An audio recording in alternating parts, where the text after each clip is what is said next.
Now I have to stop saying beep. Oh. No, I forgot to say. Yeah, no, it's Tanner. 10 seconds into this thing. I'm so used to having you program. My mic wasn't on either. No, I'm you're just good. all discombobulated right now. Welcome to DLLS. Wait, we're not fucking live yet, are we? Jeez, Tim. Let him get to the sponsor first. Oh, sorry, sponsor. Welcome to We still care about you, DLLS Mavs postseason presented by Game Time. Download the Game Time app, create an account, and use code DLLS for $20 off your first purchase. Terms apply. Last minute tickets, lowest price guarantee. We are DLLS Mavs. Kevin Gray, Mavericks beat writer Tim Cato, Mavericks analyst Bobby Carella. It is your Dallas Mavericks taking on the Sacramento Kings in the 9-10 play-in game. Win or go home. The winner of tonight's game will travel to Memphis on Friday to take on a hobbled Ja Morant and the Memphis Grizzlies after they lost last night to the Golden State Warriors, who secured the 7th seed. They'll take on the Houston Rockets in the first round of the Western Conference playoffs. The winner of the 8th seed will face the Oklahoma City Thunder in round 1 of the Western Conference playoffs. We will be with you throughout the entirety of tonight's game. We will have our post-game show immediately following. Our national NBA insider, Mark Stein, will be joining us live in studio with his thoughts and reactions to tonight's game. As gentlemen, the Dallas Mavericks look to do something that they have not done all season long, which is beat the Sacramento Kings. This is only the second time they're playing Sacramento on the road, and they'll look to beat a team in Sacramento who went 4-2 in their last 6 games. Mavericks losing 4 of 5 coming into tonight's play-in matchup, including their blowout in the season finale against the Memphis Grizzlies, and also trying to put behind them what was a hell of a distraction yesterday by their president and general manager, Nico Harrison, who met with members of the media to discuss the trade that, of course, landed Anthony Davis here and landed Luka Doncic in Los Angeles. So this team trying to overcome its general manager and his comments, put it all behind them, and to try to get a win tonight on the floor in a tough place to play in Sacramento. Yeah, I agree. Tim, It's a watch-along. It's more casual. We're just hanging out here. Here's a stat. Here's a stat for y'all. So I saw this from, it was either from Followell via Coop or from Coop via Followell. I don't know. So who can even say? It's a dynamic duo. Yeah, it is. It really is a dynamic duo. It's like one of those old school striker, like 4-4-2 striker duos. Yeah. They're constantly like assisting each other. Yeah. Playing off each other. Yeah. Little two-man game. So the Mavs under Jason Kidd are 5-0 in closeout games. Now tonight obviously is not a closeout game. It's a one-game, single-game thing, so they don't have 3 wins in a series. But the only time, in fact, that the Mavs have lost a series or lost a game, even giving up 2 wins in a series, was to Phoenix in Game 5 back in 2022 in the second round. Otherwise, the longer a series goes on, the better the Mavs get. Now, again, this is a one-game thing. The flip side to being 5-0 in closeout games is that the Mavs have never won a game 1 except for against the Timberwolves in the conference finals last year. And so it is one of those things where, you're trying to feel each other out in a game 1, and the Mavs usually just run all their base stuff and then figure it out from there. And they've made very good adjustments in playoff series under J-Kidd. Granted, that's with Luka, that's with Kyrie, and Brunson before that and all that. None of those guys are in this game. But when the pressure is on, the Mavs have performed. So it's one of those weird things. Like it feels like it's unstoppable force, an immovable object, just doing this. Yeah, it is. It is very chicken and egg, where it's like, is a playing game a game 1 or a game 7? Because if it's a game 1, they're losing. If it's a game 7, they're winning. Shout out to... I know you said that, but I basically was like summing it up. And yeah, we'll find out. We'll be able to retroactively say, that's right, this was a game 7, guys. Shout out to the ESPN crew calling tonight's game, Dave Pash, alongside former Dallas Maverick and our teammate here at the All-City Network, Tim Legler. All-City's own, baby. On the call tonight. Making it big. Fantastic first name. If this is y'all's first time watching a watch-along, we cannot show the game or play the audio or anything, but we will keep you updated on precisely what is happening on the floor every few minutes to give you an idea if you're trying to sync up your screen. Zach LaVine appears to be hugging himself. Yeah, it's about to be tip off time. They're trying to light the MF beam tonight, but we'll see if that happens. Your starting lineups tonight for your Dallas Mavericks: Klay Thompson, Najee Marshall, PJ Washington, Anthony Davis, and Dereck Lively II. For Sacramento, Keon Ellis, Zach LaVine, DeMar DeRozan, Keegan Murray, and Domantas Sabonis in the middle. The league's leader in rebounding this season. Terrific season for Domantas Sabonis as tip-off is about to be underway in Sacramento. Golden One Center, the site of tonight's game between Dallas and Sacramento. And here we go, gentlemen. Mavs win the Tipperooski. If you're trying to sync up your stuff with us, if you're really that dedicated. Okay. All right. Nice. Nicely done. Dereck Lively getting the first bucket of the game on a nice pass from Klay Thompson to finish strong at the rim. And we are off and running. That is the thing. The Kings are very, very, very, very tiny, and the Mavs are very, very, very, very big. As Keegan Murray drills a three-pointer. And they are kind of tiny. Like we talk about the Lakers, and everybody's like, well, the Lakers, they don't have their big men. They don't have size. The Lakers are enormous. They don't have, the ideal 7-footer for the roster that they would want, but they have so many of those, 6'8", do-it-all versatile guys. The Kings aren't quite that. AD with a strong block on Keegan Murray down low there. That's the kind of defense that the Mavericks will need tonight from their big man in the middle. Strong start for Anthony Davis on the defensive end.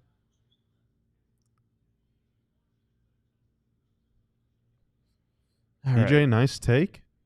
It's a few kickouts that you're already seeing it. Like the Kings kicked it out a couple times. One was a 3, one was a pass down low. Granted, the Mavs blocked it. The Mavs are kicking it out, and it's like there's no way PJ's taking that shot. Yeah. There's no way AD is taking that shot. So you guys noticed Anthony Davis started on DeMar DeRozan.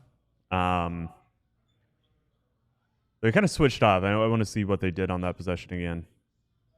How do y'all feel about the mismatched shoes? Get back on Anthony defense. Davis? I thought defense wins championships. Dude, if Luka would have done that, Nico would have leaked something to McMahon. AD literally was complaining to the ref at midcourt as Sabonis is laying it in. Like, dude, what is going on? Yeah, the mixed match shoes are kind of throwing me off when it comes to Anthony Davis. What's the tough fadeaway on the elbow there to give the Mavericks a 6-5 lead early on?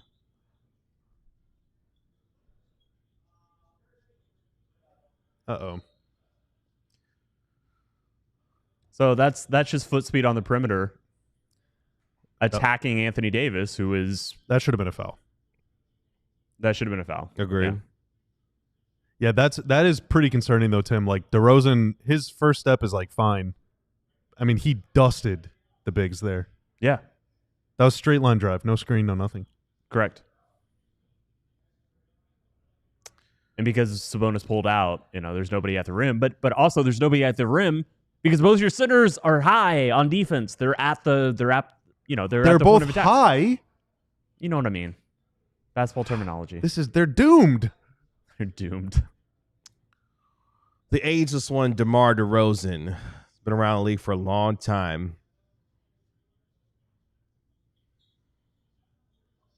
If we lose, does it help draft? Says Debbie Elder in the chat. Yes. Yes, it does. Bless you. Unfortunately, well, I guess Can't stop sneezing. Oh, nice. Oh, wow. Oh, flex on him. Spam it. PJ Washington with the strong offensive rebound. So that on the pregame show, offensive rebounders, how many Dallas can get? Yeah, is an indicator of how successful they're going to be in this game. I mean, this is basically like the Mavs' offensive system tonight is see how close to the rim you can get. Yeah. Klay Thompson with the nice hands on the steal on Keegan Murray. Oh, Najee. Oh. Redeem yourself. No. So that means Klay Thompson's missed the last 11 shots against Sacramento. Got it. Oh, boy. They'll live with Ellis threes. Yeah. He's 43% this year, 44% or something. I mean, if Keon Ellis is going to beat you with threes, I mean, tip your hat. 40-something%. I don't think any Mav shoots a higher percentage than he does. Except for the knife. The knife! Shout out to Mark Stein. Mavericks up 11-7, 4 minutes in. I'm not convinced that was a totally necessary double team from Sacramento, especially after Anthony Davis had done all the work to get it up the court. Ooh.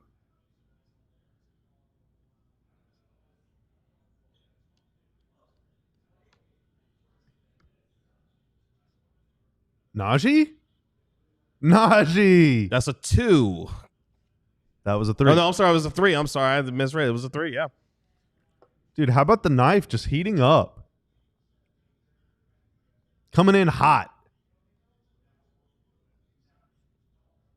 No, it was a 2. It was a 2 for Najee Marshall, so it's 13-7. So that is the correct score. So it was a 2 there.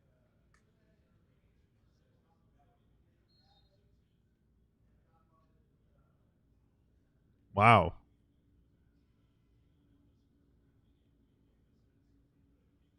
It's a very odd call. What? What is... Huh? What? Jimmy Goldstein is just like, what is happening, man? Jimmy Goldstein is, I don't want to say. So what is he calling? What, looks the like hand on the body? He looks like the Mavs bigs right now. I guess, yeah, is he calling it a hand check? Wow. That's the weakest hand check I've ever seen. Oh, my, that's goaltend. That's goaltending. This is a brutal start for the Kings. Great start for the Mavs. Looks like they bumped it up to a 3. No. They ruled a 2. It was 14 points. Now it's 15. No, it was 13 it was to 14, 7. went down to 13. Now That's it's back right. to 15. Yep. I see. Yep. Mavericks on a 9-0 run right now, up 15-7. As Zach LaVine. That's the doom right there. The guy that we talked about during the pregame show. He's been great from 3 as of late. Yeah, that is the scary thing. Yeah. Interesting that Lively subs out and Exum comes in, not Gafford. That is a choice of a shot there. Little 21-footer. Yeah. Early, too. Hey, early in the shot clock was really the issue to me. Oh, my God. Oh, jeez.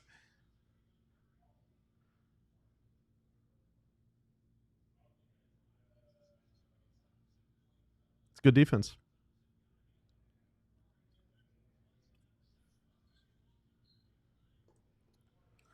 About midway through the first quarter, we've got our first timeout in Sacramento. Mavericks up 15-10. They used a 9-0 run to take what was an 8-point lead at 15-7 before Zach LaVine's three-pointer ended that run, as Anthony Davis off to a strong start already for Dallas. He's got 4 points and 4 rebounds and a steal already and a block shot. PJ Washington got 4 points. Najee Marshall off to a perfect start. He's got 5 points for the Mavericks. So, Debbie, if the Mavs lose tonight, they would be tied with the Bulls in the lottery at 12th. In 12th, they would split odds, so they'd have around a 6% chance to move up into the top 4 and around a 1 to 1.5% chance at the number 1 pick. If the Mavs make the playoffs, so they would beat the Kings and then make the playoffs, they would move all the way up to, I guess that would mean Memphis misses. I don't know. They would move to either 15th or 16th. Place. They would no longer be in the lottery. They'll just be locked into that position. So there's potentially, I mean, there's the chance for them to move up to number 1, but it's essentially the difference between 12th-ish and 15th-ish if they make the playoffs or not. Yeah, and Debbie follows up, said, realistically, should fans want them to be losing? I like how Lance says it. Winning is pointless, but the players would rather get the playoff bonus. The players are trying to win. The team is trying to win. That is their stated goal. That's been their goal all season. Nico Harrison and his little media session yesterday made it very clear that he believes this team is currently constructed. And another very odd thing. I don't think I've noted this anywhere yet. Crumbs all over me. Well, you know what? That is a personal problem. You're a crummy man. How does that feel? Okay. Oh, Sorry, wow. Debbie. Turn it up then. One thing. Let's turn it up. Yeah, I didn't say that in the mic. I didn't say that into the mic. Okay, no one knows what I said. Bobby was being very mean to me. I thought it was very interesting that Nico Harrison has this presser one day before the play-in tournament, quite possibly the last game of the Dallas Mavericks season. And he starts off the press conference just by listing every player on the roster and saying how well this roster comes together, meshes together, how much he likes all the players and their roles, which is a really interesting thing to do going into an offseason. The only future forward, and there were not almost all the questions were looking back at the Luka trade and everything that has happened. But I do remember at one point, Nico said something to the effect of like, this offseason, they're going to look to address the fact that Kyrie's going to be out half the season. They're going to have to fix that.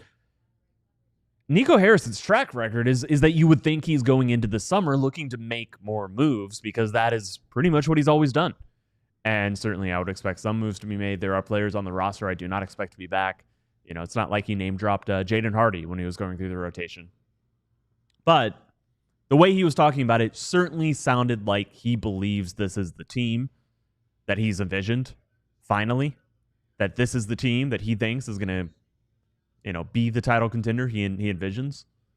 And so, yeah, draft pick helps.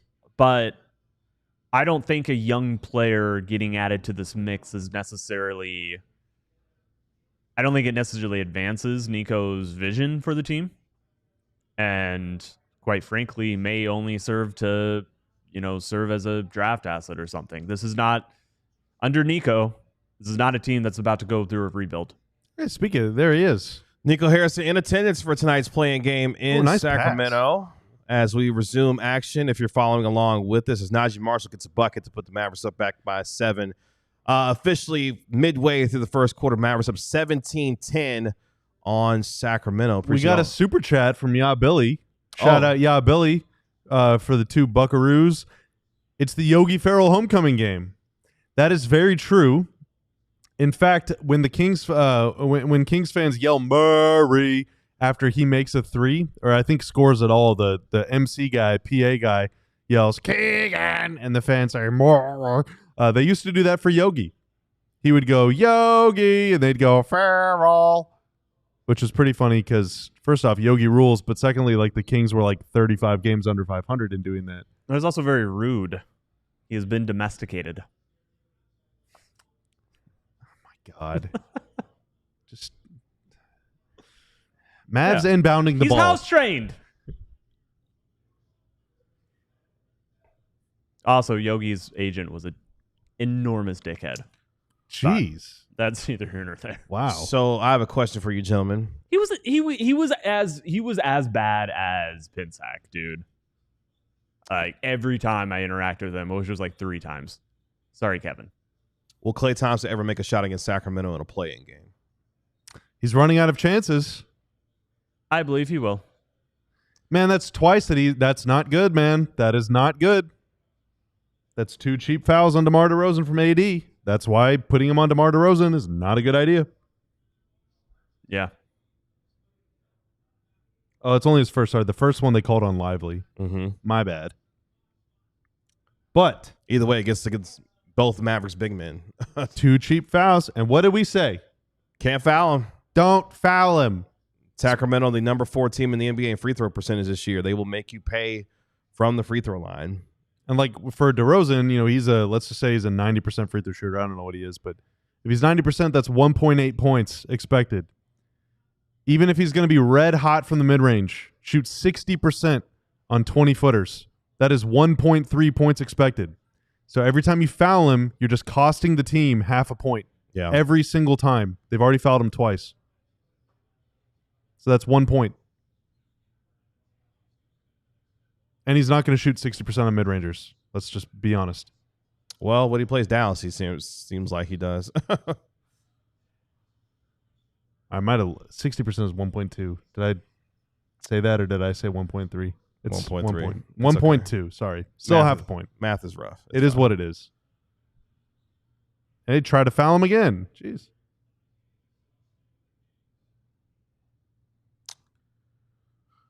Yeah, that was a tough mid-range fadeaway that Davis took there, falling off balance. That was not a great look, but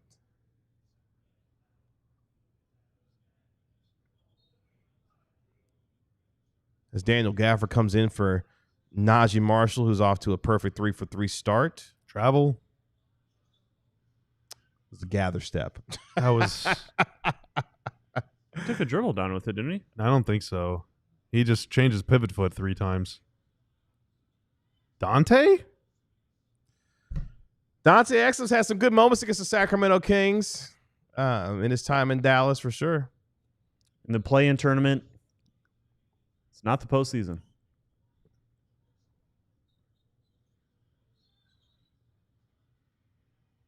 He should get a tech for flopping for that. As DeMar DeRozan gives the Kings a 2019 lead after his off-balance three-pointer. Oh, my God. If DeRozan would have let go like half a second later, that would have been really bad. Yeah, it would have not been good.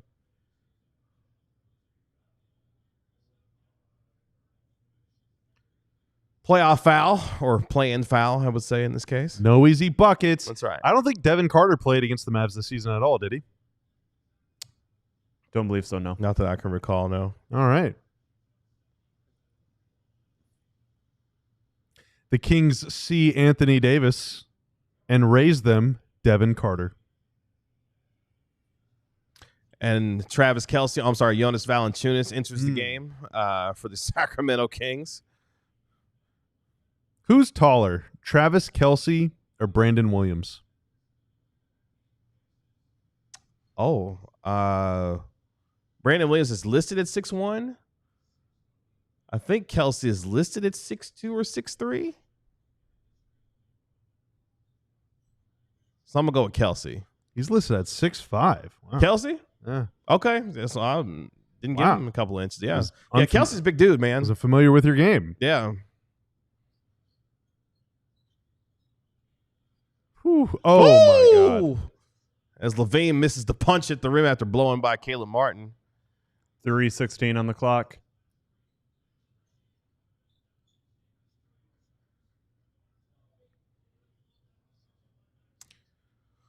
Three minutes left in the first quarter. Mavericks up 23-20 after Max Christie's jumper. Mavericks, good start from the field, 10 of 17 for Dallas so far in this first quarter. Anthony Davis has played the entirety of the first quarter thus far for Dallas. Oh, I thought he was going to fire I away. thought he was going to fire that off. Woof. Good defense by Caleb Martin forcing. That offensive possession started so late for Sacramento.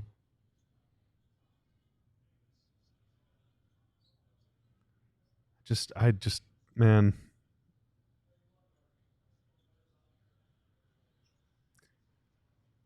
I don't like anything about that 5 seconds by AD. Bad shot. Bought on the pump fake for no reason. Didn't get back. They get a layup.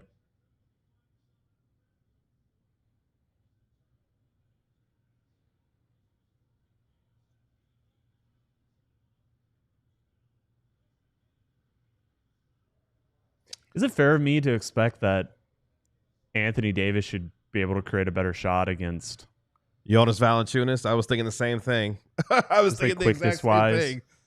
Valanciunas is not necessarily known for his defense. It's probably not wholly fair of me, I think.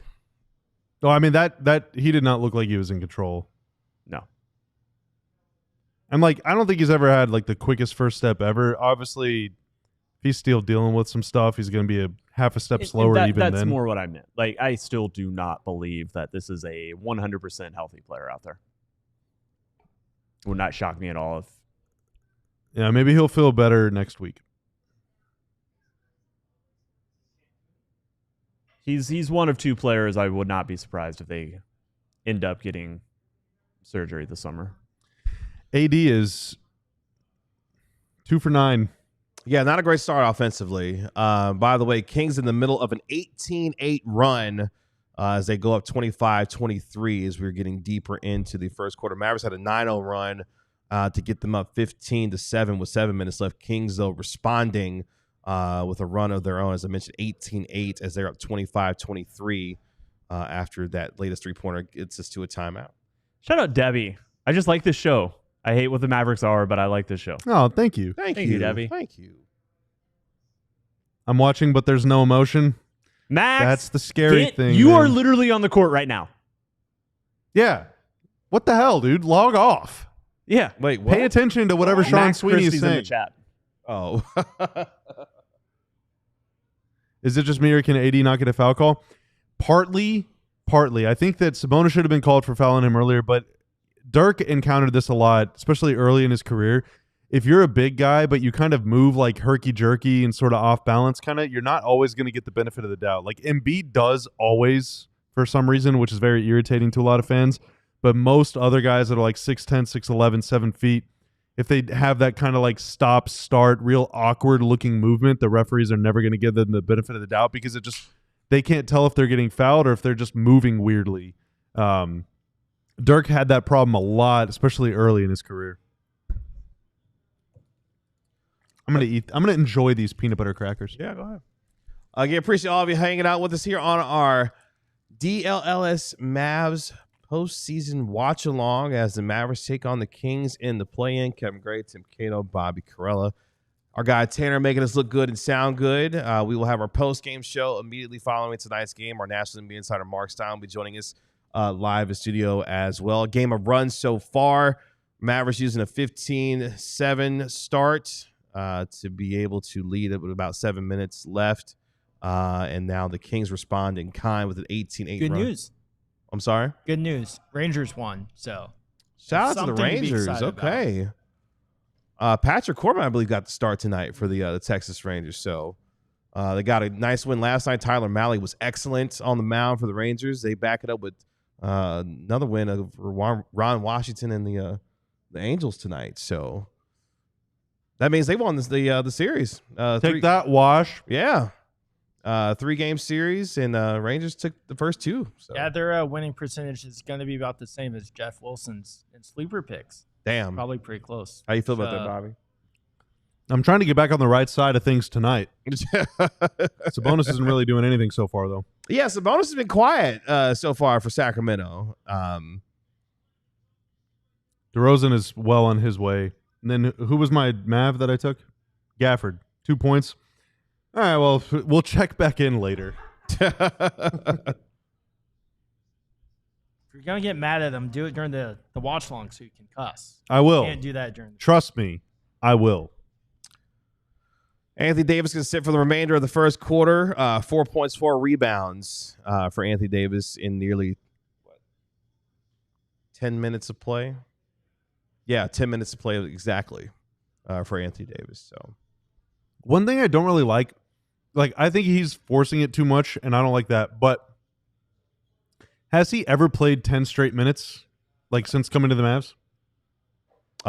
No, I don't believe so. I think that's the longest stretch that he's played. And normally he's been playing 4 or 5 minute bursts, 4 or right? 5 minute bursts, yeah. Mm-hmm. And I mean, he wasn't getting back in transition. It looked like, and he couldn't get separation. It looked like he was gassed. Yeah. I mean, take him out. Don't even just keep him at the scorer's table. Just run a bottle of water up to him and say, "Hey, here you go. Here you go, champ." Yeah.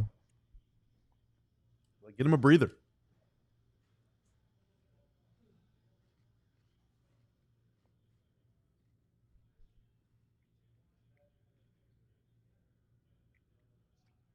It's about the 4th camera shot on Nico Harrison so far in the game. Shout out to ESPN. They know what's up. Tim Legler said, "Hey, check the DLLS Mavs podcast view numbers from yesterday." 1:34 left in the first quarter, and Daniel Gafford just missed his second free throw. Boo.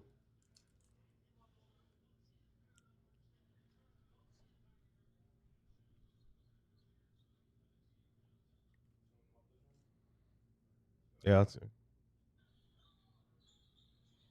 No, well, okay. I don't need it.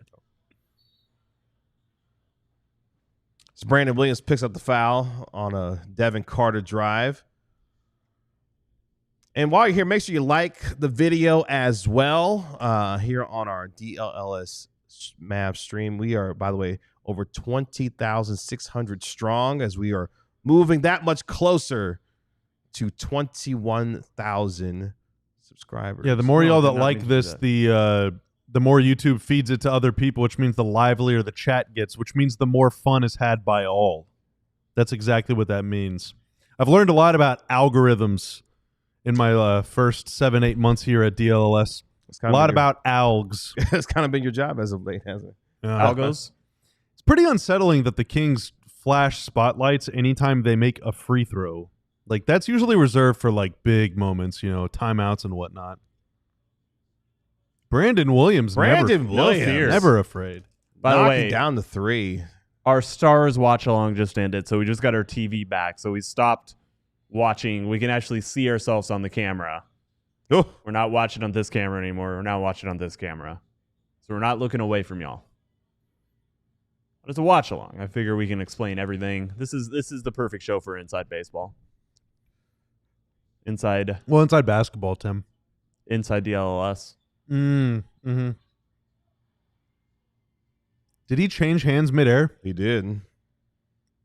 That was neat. Keegan Murray with the left-hand layup gives the Kings a 29-27 lead with just under 30 seconds left in the first quarter.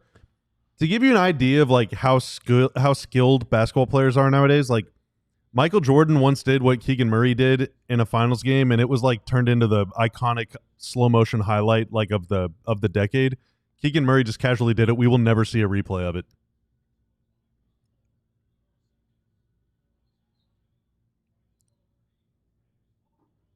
Oh, we got a super chat.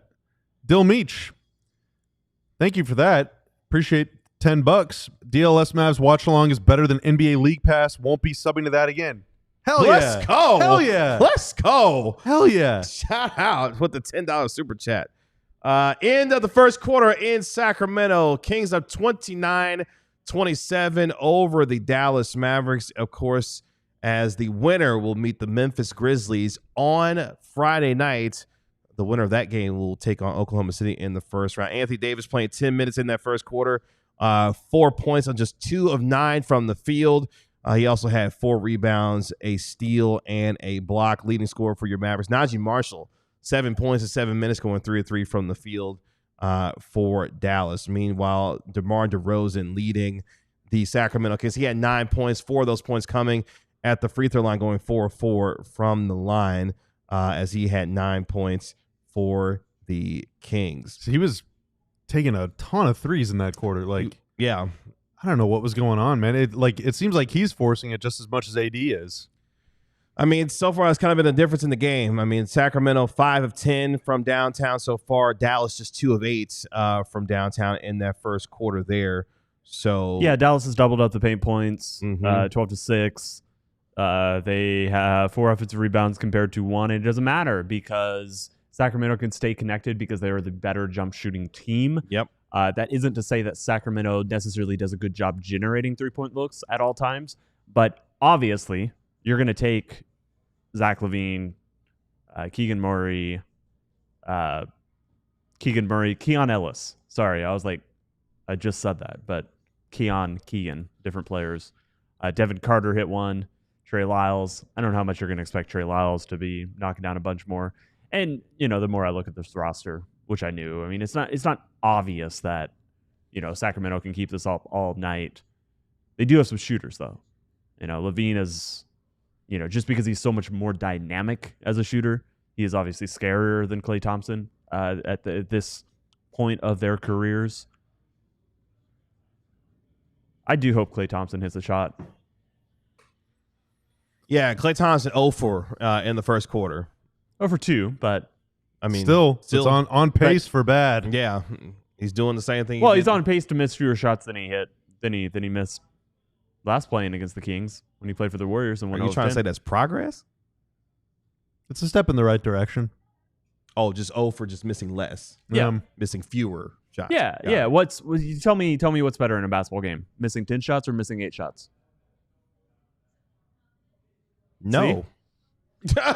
Luke asked an interesting question. So the Mavs in that first quarter played 10 guys, which I did not think, honestly, I didn't really expect Dante Exum to play tonight. Dinwiddie was not one of them. And, obviously missed that game late in the season, and his efficiency really dropped off. I chalked that up to just playing too many freaking minutes because every other guard was hurt or not on the team in Brandon Williams' case. No Dinwiddie so far. No Dinwiddie. Yeah. This is actually shocking to me. But yeah, they're saving Dinwiddie to guard Ja. Oh, okay. That is the right kind of thinking. Wow. But on the flip side, the offense scored well enough. They had an efficient, good offensive quarter. Spencer Dinwiddie is the weakest defensive player on the court.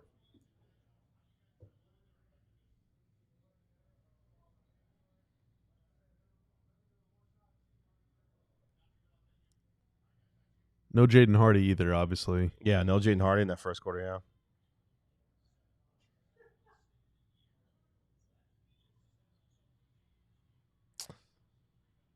Oh, man.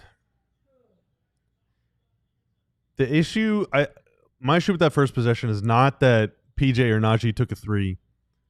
It's that when that ball went in the air, there were 3 Mavs in the paint. So it's and they didn't get the rebound, and so it's a Kings fast break the other way. Sabonis cross match against Klay. Now he's on PJ. It's a layup. Luckily he missed, but that's just, you're putting yourself in a really, really tough spot if you're going to be crashing the boards and then taking these early shots.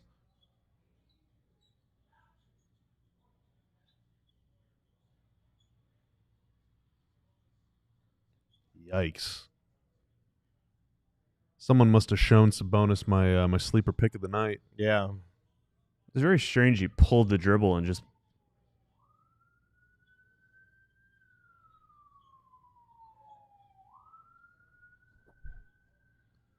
PJ came to play, and I respect that.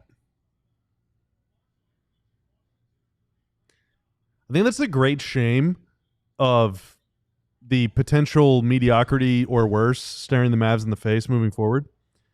PJ and Najee should have and would have had legendary Mavs role player seasons had what happened not happened. Agree. I mean, they would have been PJ Washington is already a cult hero. Najee Marshall easily would have been too. Easily. Yeah, I would have loved to have seen Najee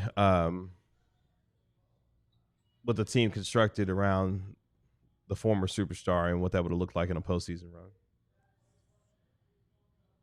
But that's not where we are. We're tied at 29 with 9:40 left in the second quarter between the Mavericks and the Kings. Slow start for both teams offensively here in this first quarter. Brandon Williams. Until Brandon Williams knocks down his second three-pointer of the game. Of course, he came to tonight's game questionable with the left oblique strain that he suffered in the first half in the season finale against the Memphis Grizzlies. But he has come to play tonight, knocking down 2 threes as Sabonis misses a 3 to potentially tie the game. Sabonis is he really wants to go on vacation. He desperately needs to get to the beach. Do you know what he does in the postseason? No. Well, he doesn't do much. Oh. Brandon Williams! Where were you when Brandon Williams happened? Brandon Williams, 3 for 3 from downtown. It's you want Cooper Flag, huh? Turns out you got Cooper Flag at home. Yeah. Yeah. You're damn right you do. And you weren't trying to give Brandon Williams the 2-way contract. That was me. Wasn't? That was you. Oh, yeah. Don't point at me. My bad. Not you. You wasn't trying to give him the 2-way deal. It was me. I'll own up to it. Different white guys. Thanks, okay. Tim. Thanks. Yeah. Tim is trying to get a 2-way contract. Congrats to Michigan legend Danny Wolf on declaring for the draft. That's Tim Cato's younger brother.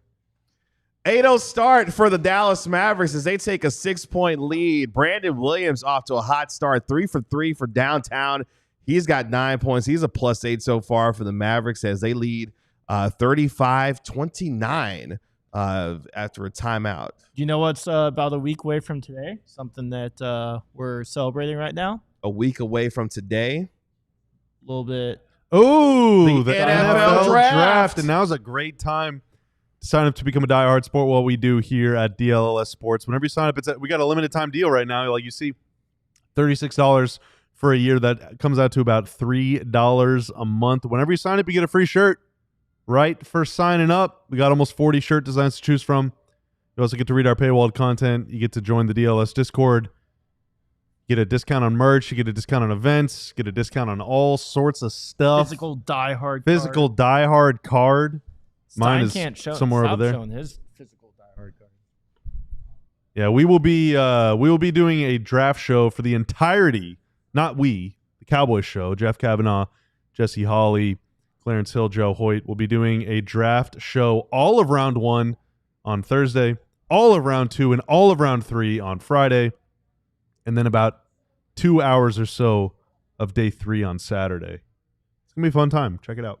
Looking forward to it. We'll see what the Dallas Cowboys do with the number 12 overall pick. Do they stay there? Do they trade back? Trade down, baby. Do they play Jeff Kavanaugh's favorite game, being captain trade down? We'll see what happens. But appreciate all of you joining us here on our watch. Make sure that you hit the like button while you're here. The best way and the easiest way you can help us out here at DLLS Sports is to like, comment, and subscribe and join our DLLS Sports family. You just heard how you can become a diehard member here as well and join our pretty cool family here. My mom is watching, and she just sent me a text that said, "Is that beer?" Now, one of these is beer. One of them is a sparkling water, and then this one is just regular water. Shout out to Mama Corella because we're going to have a conversation because I need some more of them lemon. Christmas is just 8 short months away. Oh, those only get broke out for Christmas time? Yeah, it's a holiday thing. Oh, okay. Well, shout out to you, Mama Corella, because those are fire. Love those. Hello, Cheryl. Oh, geez, first name basis, huh?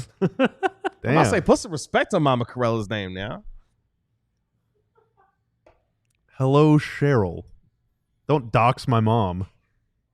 Real quick, that was a fun game last night between Memphis and Golden State. I don't know if you guys stayed and watched the entirety of the I tuned in actually right whenever they started making the run. So Golden State was up like 13-14, and then it was just like Memphis shot 100% for the rest of the game, still lost. Yeah.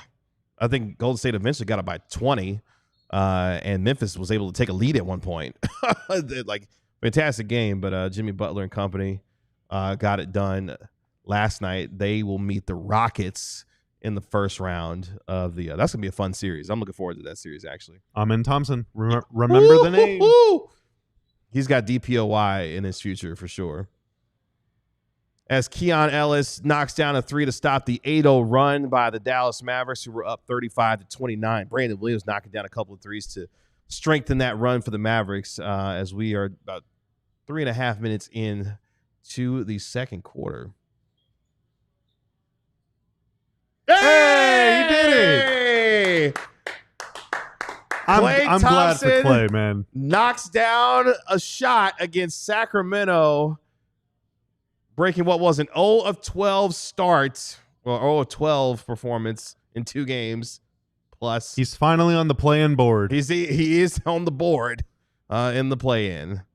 You hate guys going through their entire career without scoring in the play-in. Man.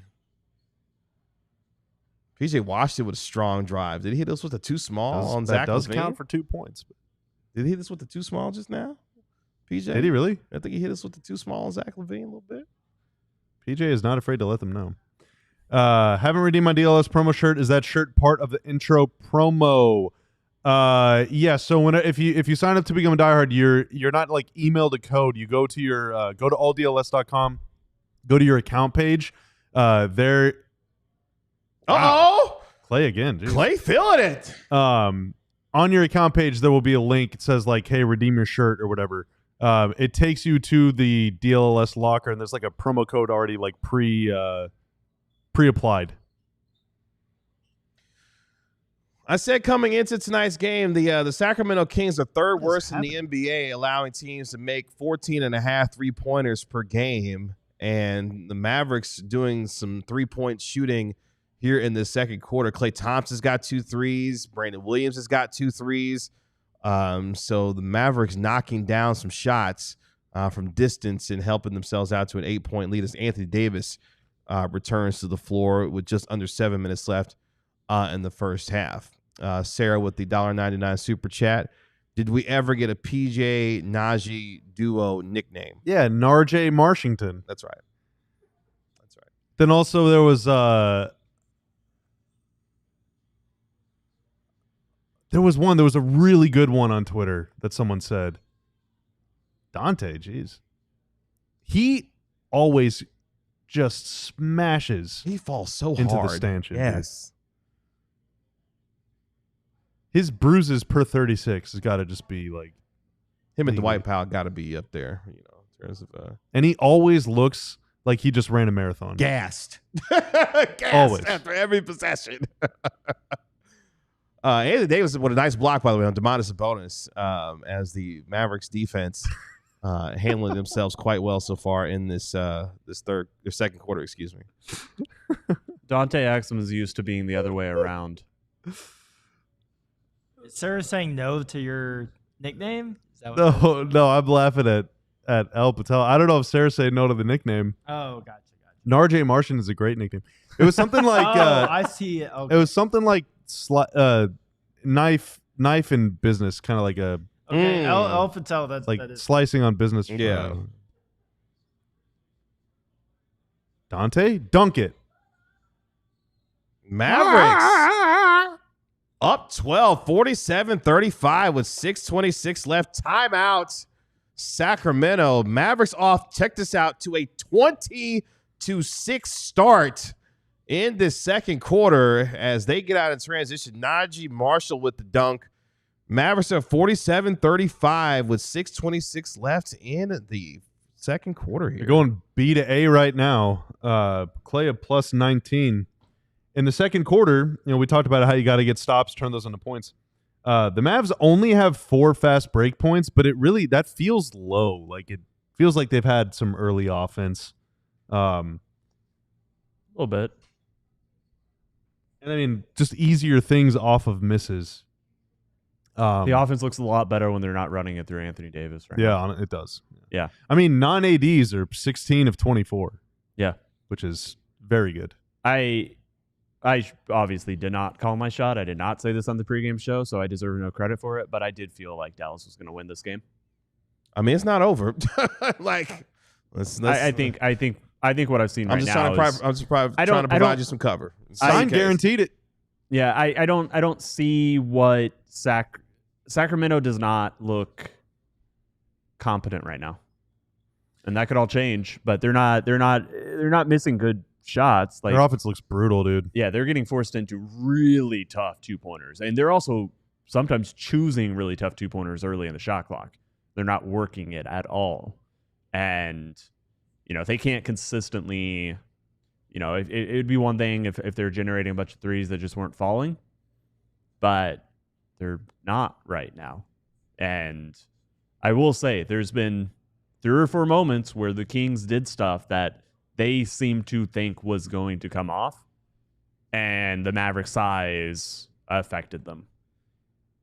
Like, this is a big team. Nobody's ever denied that. This is certainly a defense that can get in your head, and it can disrupt basic or common or expected actions that you think will be available, and they aren't. I've seen some of that. There's also been moments where the Sacramento Kings offense just looks toast, just looks bad, just looks like it doesn't even know what it's doing, what they're trying to do. Kind of looking Chicago Bullsy. Yeah. They got smoked tonight by the Miami Heat. The big difference between those Bulls teams and this Kings teams is obviously that Vucevic is just a better Sabonis. But beyond that, if you're going to put an older DeRozan and nobody's going to push back because I'm right. I was just no, you're not at all. But yeah, I wasn't going to give any credence to that because I was like, what is he doing right now? I just don't think on the pregame show and during the game a little bit, we've talked about how like outside of Brandon Williams, the Mavs don't have a guard right now. Dinwiddie's not playing, Hardy's not playing, Dante is kind of a point guard. But the Kings don't either, and that's why trading Fox for LaVine is such a weird move because I know that they want to stay relevant. Maybe they don't want to just completely tank, blow it up, trade him for 5 picks, whatever. But like, LaVine is an off guard, And when you have DeRozan on your team, he kind of insists on playing point guard, and he isn't really a playmaker, facilitator, passer, is not a threat to score from outside of like 18 feet. Or certainly even if he does score, the defense is not going to react to it ever. And he doesn't have the ability to get all the way to the rim most of the time. So they're playing two guys that need the ball or that like can't really do everything with the ball but need it and don't really want to play off and both can't pass. So it's like, all right, well, that's the foundation for like a really, really putrid offense at times. I forgot where the reporting ended up on these rumors, but if Denver really had a chance to trade for LaVine and chose not to, that is so baffling to me. I would have loved him on the Nuggets. That's perfect for him. Klay Thompson. Damn. Klay with his third three in the second quarter. Mavs up 13, 50-37 with 5:45 left in the period. Terrific second quarter here nice for pass. Dallas does not have enough shooters for that Klay look specifically to be that easy. They have gone like kind of high trying to do full court pressure or like even full court traps. Have you seen this? Klay! His name is my Klay God, dude. Thompson. Wow. 4 threes for Klay. He's a 29-footer with the dude in his face. In the second quarter.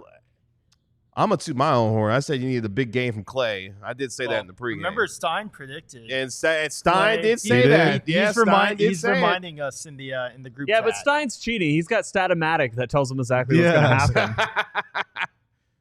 Oh, Keon Ellis. Oh, that's a goaltend too, isn't it? It should be a goaltend. They said he kicked out. Oh, never mind. Oh, it's an offensive foul? Offensive foul. No. Maybe. That's what they call it, looks like. Yeah, we need to find the tape. Mark Stein said that Klay would hit 6 threes in this game. Maybe not. I'm trying to remember. I mean, that is should be goaltending. That is definitely goaltending. No, it was still on the way up. Oh, my God. They gave it to him. They just called goaltending They on did call on goaltending, 3-point. yeah. What is he doing touching that ball, man? What are you doing? That was AD. Yeah. Yeah.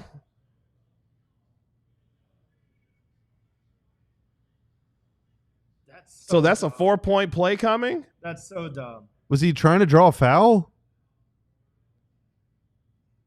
Oh, my God, man. I almost can't think of wow. a worse narrative to come out of this game. That is the a Mavericks win in a convincing blowout, and Anthony Davis is the worst player on the court. I can't even think, like, I don't even know what to do with that narrative. I literally do not understand, like, what do you even say about that? By the way, is that the weirdest 4-point play you've ever seen? Yes. That's the worst 4-point play I've of all never time. seen a 4-point play like that before. Truly just hideous. Wow. So Keon Ellis gets the weirdest 4-point play you will ever see in an NBA game. As Dante Exum fouled him on the 3-point attempt. Anthony Davis, for some reason... Terrible foul, too, man. Yeah. Puts his hand up on the 3-point shot. And well, I mean, I think he heard a whistle, and so he was, like, denying the... You know, he was doing the thing of, like, don't let the shooter see the shot go in. So I think it was like an instinctual, like, oh, whistle went. yeah. The ball was in the air when the whistle was Yeah. blown. Yeah, you know, they'd say that's a moronic play. This is a really bad play. I don't know what you're doing, but that's my best guess at, Yeah. you know, he went kind of started going through the motions. By the way, our 5th single shot of Nico Harrison of tonight. He's the face of the Mavs.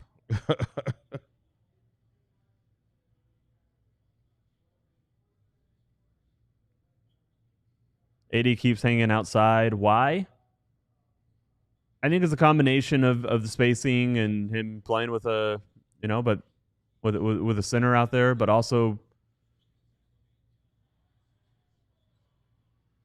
you know, if you're not totally comfortable physically, it's a lot less wear and tear. It's a lot easier to operate a little farther away from the rim.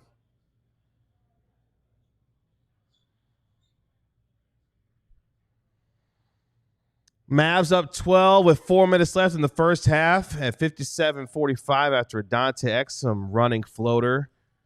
as the Mavericks have taken themselves to a nice lead here on the strength of some terrific three-point shooting from Brandon Williams and Klay Thompson, who has come alive from the three-point line here in the second period. Seemed like a bailout call.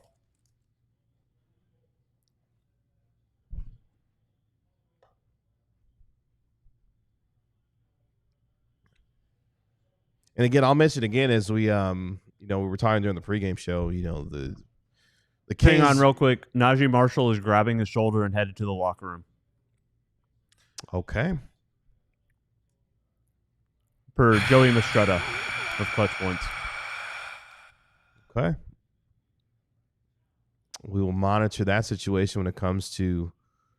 And by monitor, we mean we will watch our Twitter feeds really closely. Right. That's right. Unfortunately, there's no monitoring. And by you did not have to give the game away. You didn't have to give the game away at all. No, I just think it's a common, we all say it. Right. Everybody knows that we say we will monitor the situation for updates, but a little inside DLLS that you guys probably could have figured out. But yeah, the monitoring will be, we'll see what people at the game. We're going to put Tim on a plane right now to go to Sacramento.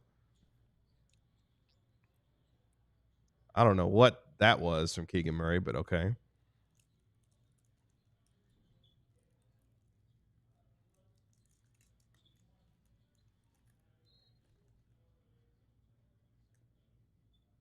There's just no, the Kings. I don't want to assume, but the way they space the floor, it almost feels like they saw a stat that said corner threes are good, because there are always guys in both corners, and having guys in the corners can be good, but when the ball is on the wing, you want to clear out and make space. These guys keep going from the left wing, and there's a guy in the left corner, and he's just driving right into help, and the guy in the corner is not a good shooter. They're cannibalizing themselves. It just looks very awkward.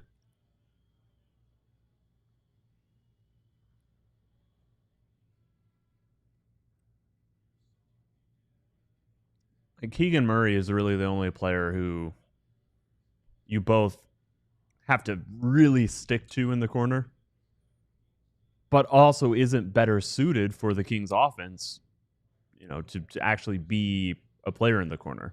You don't want to put Zach LaVine in the corner, because where else are you going to get offense? If he's on the court, you want him involved in the play. Well, that's the thing. They don't have a point guard. He's their most dangerous catch and shoot guy, but he's the guy that's got to have the ball. Yeah. Because he's also the only guy that can break a defense down. Klay said, "Get that shit out of here." That is a good example of why Zach LaVine is not a point guard. Klay Thompson. Coast to coast. This is inspiring stuff, man. With the steal and the layup to put the Mavericks up 15.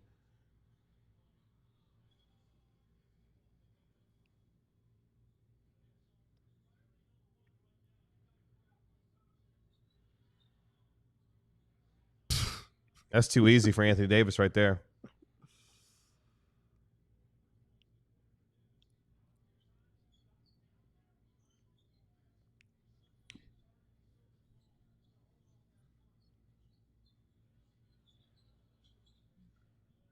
DeMar is... Whoa, too much Monte.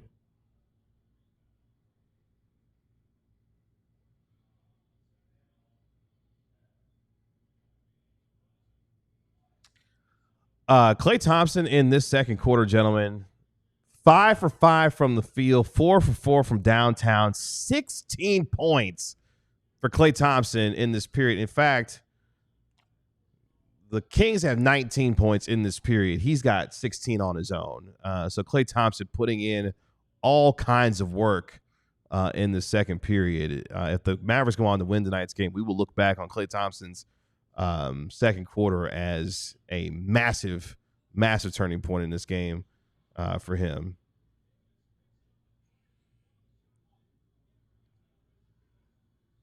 Wow. Oh my God, dude. They're going to be booing them soon. The Mavs are taking their money right now. I mean, they're eating their lunch. That's twice now LaVine's tried to make that pass. Yeah. Oh, it's getting ugly here late in the second quarter for Sacramento as the Mavericks looking to put their foot down on this second quarter here as they are up 17 when a minute and a half left in the first half. Let's make it 20. Oh, my God. Anthony Davis knocking down a three. Oh, no, not telling him to get the hell out of here. No way, dude. Wow, you cannot AD. do that in the second quarter. Wow, AD telling the Sacramento folks, y'all can get the hell out of here. Oh, my God, Mavericks man. up 20, 68, 48 with a minute 21 left in the first half. Like, objectively, Dallas has a 20-point lead in spite of Anthony Davis so far. Yeah, he hasn't been great. On both ends of the court. The bizarre goaltend. 2 transition baskets easily given up because he was the furthest guy back on a half-court offensive possession, and then he just didn't get back. And then up until that point, he was 3 of But 11. it's still now belt he is to 4 ass. of 12. It is belt to ass. It is.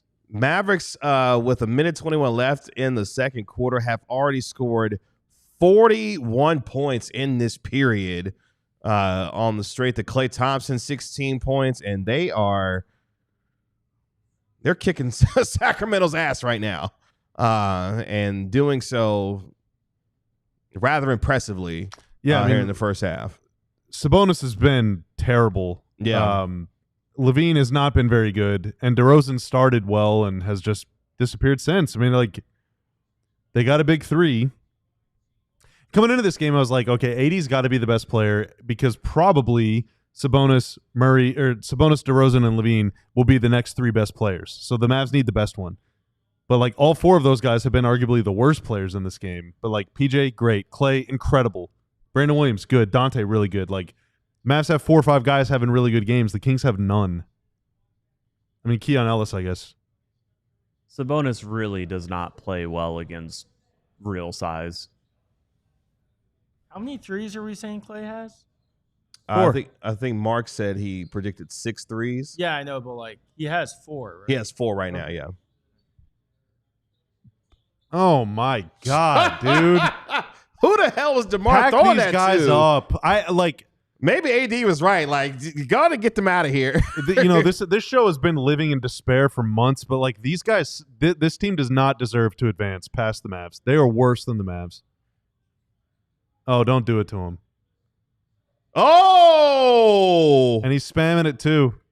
He said it. Y'all didn't see it the first time. Here it is again. Mavericks using a 10-0 run. They were up 23 at 71-48. Oh, my God. And that's an offensive foul on Domantas Sabonis. Loser basketball, man.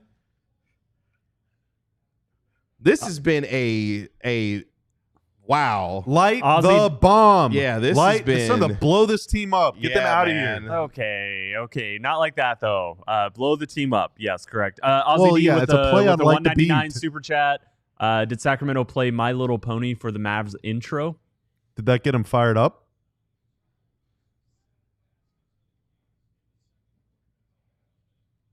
Brandon Williams? That would have just been. And Brandon Williams hit that 3. Then it sounded like, you know, that would have been night punching night. down. It'd have been night time. That would have just been cruel. Yeah, that would have been night.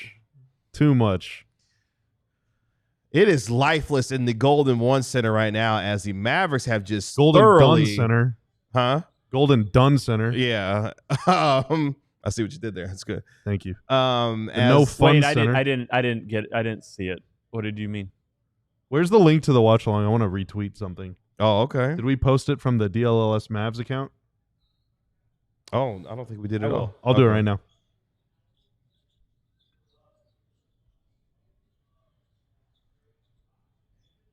Wow. Oh, jeez. It is now halftime in Sacramento. The Mavericks absolutely obliterate the Kings in that second quarter as they outscore them in that second period. Oh, geez. Oh, my goodness. 44-19. Mavericks up 71-48 at halftime. They go bonkers from the three-point line in that second quarter. In fact, gentlemen, the Mavericks go 8 of 12 from downtown into that second period. Klay Thompson, 16 points for the Dallas Mavericks. Anthony Davis knocking down a couple of threes late in that second quarter. He had 8 in the period as the Mavericks lead 71-48 at halftime over Sacramento. Absolutely B2A in Sacramento right now. Brutal. Farhan, thank you. Thank you for the super chat. Appreciate you. Yeah, I mean, the Mavs just ran them off the floor. The Kings are a team that cannot pass. A lot of these guys are not making layups right now. Their offense looks completely discombobulated, and it's hard to tell because there's a lot going on and there's lights in my face and stuff. Like, it's hard to just know in the moment, are the Mavs playing great defense or are the Kings just really bad? I'm leaning toward the Mavs are playing active tonight, and the Kings just look terrible, completely disjointed. And it's hard not to skip right ahead to the psychological aspect of, like, the Kings probably realize if they lose this game, a lot of these guys aren't going to be on this team next season. And, we saw that with Phoenix in Game 7 against the Mavs a couple of years ago. Like, when teams are under pressure, they can crack, and the Kings look like they are completely falling apart right now. I have a response to you, but first I want to say when Brandon Williams hit 3 straight threes, I tweeted, Brandon Williams wins championships. Oh, wow. And the Texas Legends just liked it. Oh, wow. Yeah, hey, nice. Shout out to the Legends. I thought it was not the actual Texas Legends account because their username is #1 B-Well fan account. But that is, in fact, just their username right now. And so shout out to the Texas Legends and whoever runs their social. Great time. I'm glad you're having a great time rooting for Brandon Williams. That is like the #1 most enjoyable person to root for. The most exciting Dude, player. Klay going off like this is awesome. You're right. I don't awesome. mean it like that. He's the one sense of like, I've said this a million times. He's the one sense of like excitement of like kind of new unknown, young player who's kind of coming into his own. To respond to are the Mavericks playing good defense? Are the Sacramento Kings that bad? I do think that this Mavericks defense is very well suited to blow up what Sabonis does specifically. And I asked a lot of questions about their point of attack defense, and that is looking like not even a problem. So I'm dead wrong on that. I do think the Sacramento offense looks really bad. But so much of what Sabonis does is inside the paint. And it does, like, even the very last possession was him getting into the paint, spinning on one of the big men. I can't remember if it was Gafford or AD. I think it was Gafford. And then AD comes over, and Sabonis realizes, oh, shit. There's like, I'm at the rim, and there is no way I'm even getting the shot off. And then he just kicks it out, and the ball goes out of bounds, and the buzzer runs out. So I do think that they're really bothering Sabonis. And if you don't have a real point guard, in the past, if you had De'Aaron Fox, it would be a little bit different. But we've seen LaVine really struggle as the, just top of the floor, point of attack. He's supposed to initiate something, and he can't do it, man. He's effing up the slip passes. They had 10 turnovers in that quarter alone.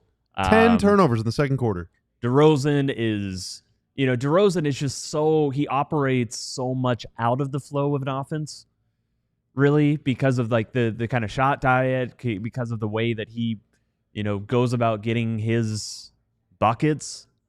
It's just everything. It feels like, okay, we're going to play our DeMar offense, and then we're going to play our, Kings offense. And that's not working well. That's why whenever I think it was the summer of 2021, whenever the Mavs were linked to DeRozan in free agency, or was it 2020? I don't remember. But at any rate, I was just like, that why, did happen. dude? You're I think it was 2021. Why? Like, you have a way better version of DeRozan. His name is Luka. Like, you don't need DeRozan. DeRozan is, yeah. I don't like his fit with Sabonis at all. I like LaVine's fit with Sabonis, but not LaVine's fit with DeRozan. I mean, they're both just trading turnovers right now. Like, none of these guys can pass the ball. They can't move. They can't break these guys down right now. Three numbers that stand out from the first half for me as the Mavericks lead by 23, 71-48 in the first half. Number one is the number 30. Klay Thompson was a plus 30 in the first half. And a half. For Dallas. Wow. With his 16 points going off in that second quarter. Number two, the number is 12. That is the amount of turnovers that the Kings had in the first half. Bobby mentioned 10 of those coming in the second quarter. And how about this number? The number 20.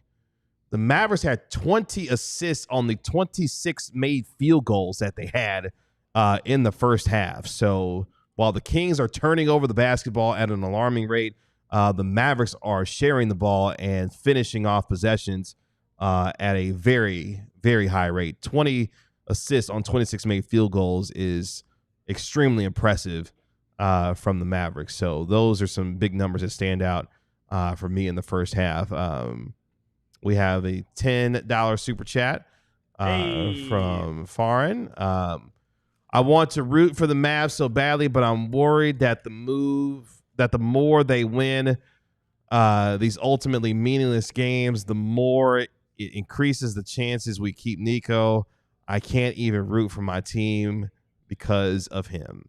That is a very, very brutal dilemma that a lot of people find themselves in. Because, like, watching that first half, watching Klay be awesome and AD make a couple threes, Brandon Williams comes off the bench and lights him up, and the Mavs defense is pretty good, and everyone's having a good time. You're like, okay, this is pretty cool. And then you remember, oh, yeah, this is the 9-10 play-in game. This isn't the first round, hosting game one as the 2 seed. I don't think this game matters at all if they could just go get smashed by Memphis. But Ja Morant, questionable availability. His ankle is the size of my head today, dude. Yeah, and you've got a big head. I do. My head is massive. Because you're so smart. No. Oh. Well. I just have a large head. Oh. In that case, I will take back my compliment. You're really dumb. Thanks. I appreciate that. Yeah. Despite your big head. Aw. Y'all are going off. Y'all are hilarious. Oh, we're just vibing. It's a watch along. We can say whatever we want. Yeah, we can say whatever the hell we want. Bobby just cursed off camera. What I do. He We said are, the H word. by the way, in the process of the second blowout of the night. Earlier tonight, the Miami Heat went to Chicago and beat the brakes off the Chicago Bulls, 109-90. Tyler Hero with 38 points on the road in the victory for the Miami Heat. And that's what I love about the play-in tournament. What's that? It's always going to provide just fantastic basketball. a ringing endorsement. Miami will take on Atlanta tomorrow for the right to take. Yeah, it's tomorrow. Both games are Friday. No? I think one of them's. Are they all Friday? I'll check. I thought the East one was tomorrow, and then the West one was on Friday. But we can check. We can verify it. You might be right, but that would be weird. That's different levels of rest. Also, why would they make them play? Why would they make them play back-to-back games? Days. Let's see here. If the internet cooperates with me. Here we go. I mean, I'm sure you're right. No, I was wrong. Both of them are on Friday. Yeah. Both of them are on Friday. Yeah. The Atlanta, Miami will be in Atlanta on Friday. That game will tip off at 6 p.m. You can watch the game on TNT, and then the winner of tonight's game will play at 8:30 on Friday night. No, you're good. Couple more super chats that we got. Ozzy D with the $1.99 super chat. Will the play-in banner get unfolded tonight? Yes. Bobby says yes. Classic Stain Lover with the $1.99 super chat. We are going to the championship games. Yes, we are. Do you think DeMont thinks that this is one of the championship games? Probably. Better go home, baby. But yeah, both the playing games will be on Friday. Atlanta will be hosting Miami. And the way things are looking right now, Dallas headed to Memphis. GM Ben is trying to get in a fight in the chat. He says that Nico was right. He's also trying to give away a free DLLS t-shirt, Mavs t-shirt, if you become a diehard member. Oh, right on. Right now. So, hell yeah. You know, I think it's important. I saw a stat from Nick Van Exit, our friend Nick Angstad from the Locked On Mavs podcast. The Mavs have 10 threes at halftime. They had only made 10 threes total, like for the full game, in 4 of their last 10 games. Yeah, so in man. 6 of their last 10 games, they haven't even made 10 threes. Like, yeah. This is a team that really hurts for shooting. But on the pregame, what did the astute, large-headed basketball analysis man say on the pregame show? In a do-or-die game, there's always someone that gets hot, and that can just totally change the game. Brandon Williams made 3 threes. There you go. AD made a couple threes. AD never makes threes. He's made 2 of them. Yeah.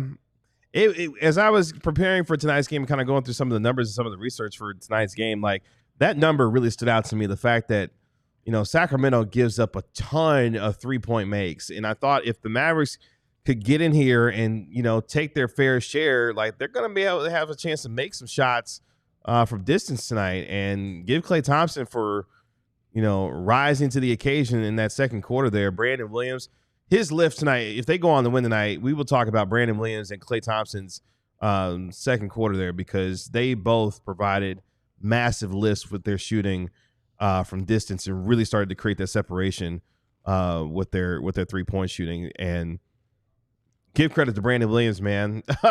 You know, came into the game questionable with that left oblique injury. Wasn't sure if he was going to play, but he continues to prove his worth and value for this team, of course, earning that standard contract at the end of the year.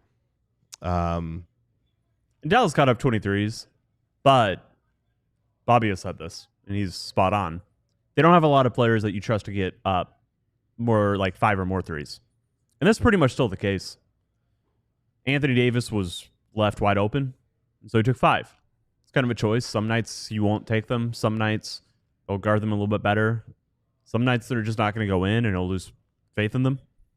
They were leaving them wide open on the last 2, which I get because didn't, you know, missed pretty easily the first 3.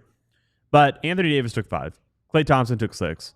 And Brandon Williams took 4. And Brandon Williams' inclusion into this roster, where this is a guy who probably is still more of a drive-first guy, but if he's open behind the arc, he's going to take those shots. He's a drive-first guy when you need to break down the defense, but he's not really someone who passes up open threes, and I really like that. They don't have a lot of players who, if they're wide open, you're just 100% sure they're going to take the shot. Najee, PJ, Max, Dante are all people who will look at a wide open 3 and sometimes think about it like, well, but what if I got a layup? And do they usually get layups? No. But Najee made the first one, and then Najee made the second one. It was a 2. His foot was on the line or whatever. What did Mavs legend Rolando Blackman once holler at the rim with 0s on the clock in the All-Star game? I know the story, but I forgot it. Tanner, do you know? No. What the hell? I mean, I know that there's a famous thing behind it. I am just forgetting what Ball the don't exact... lie? Yeah, confidence, baby, confidence. Yeah, confidence, baby, confidence. These guys have confidence. Najee, the first one went in. Should I go interrupt the Star Show and find the chapter in 100 Things Mavericks Fans? Yes, you should. I'll go. No, please don't. Please There's don't. One in the other let them cook. Najee took the first one, made it. Sure. Took the second one, made it. Brandon Williams comes in off the bench cold, takes the first one, makes it, made 3. AD started cold as hell, but stayed confident. Klay missed his first shot. I think maybe even missed his first 2 shots.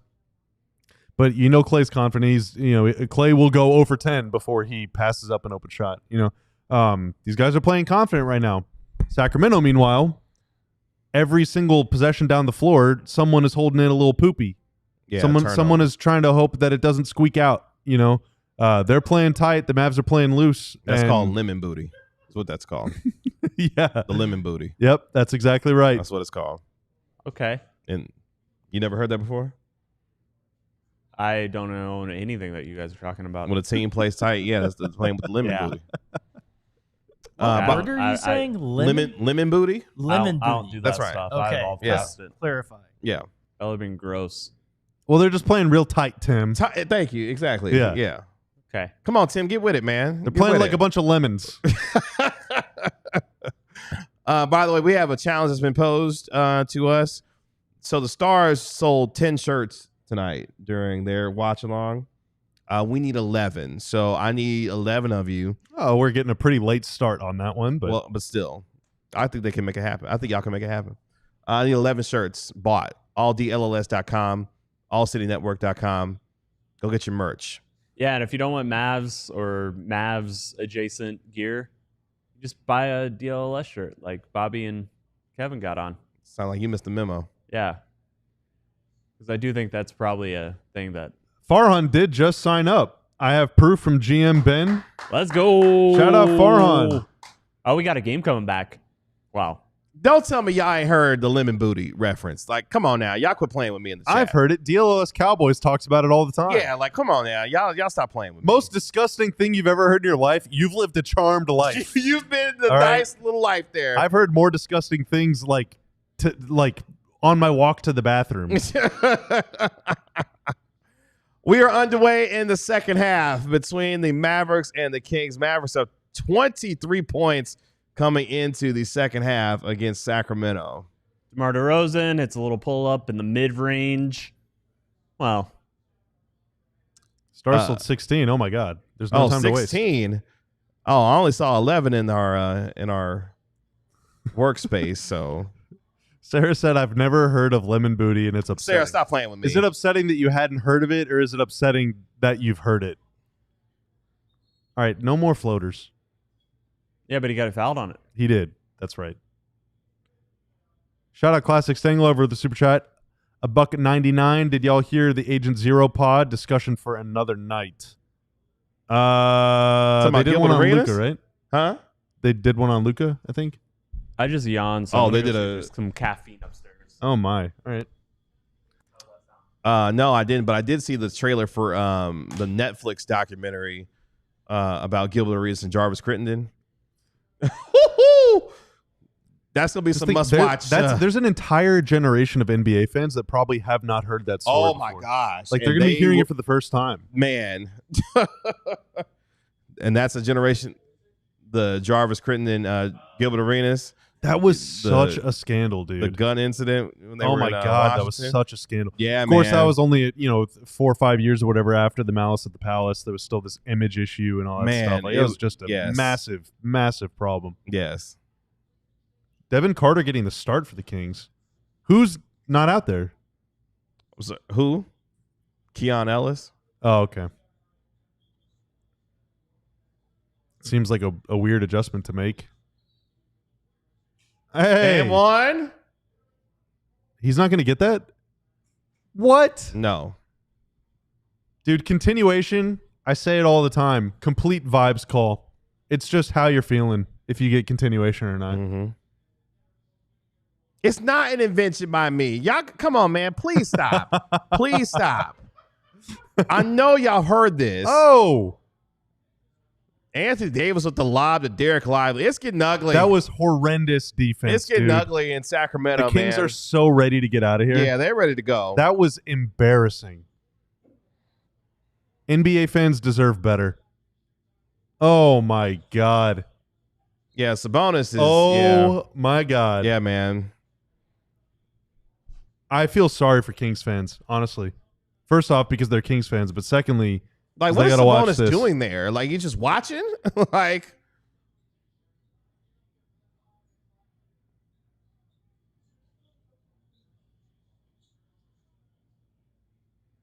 as many turnovers as points for Sabonis. yeah, man. It's been an ugly, ugly game for him. Kevin, you got one person saying no. They know lemon booty. Thank you. Saying it's a decade old. Thank you. Like, y'all quit playing with me.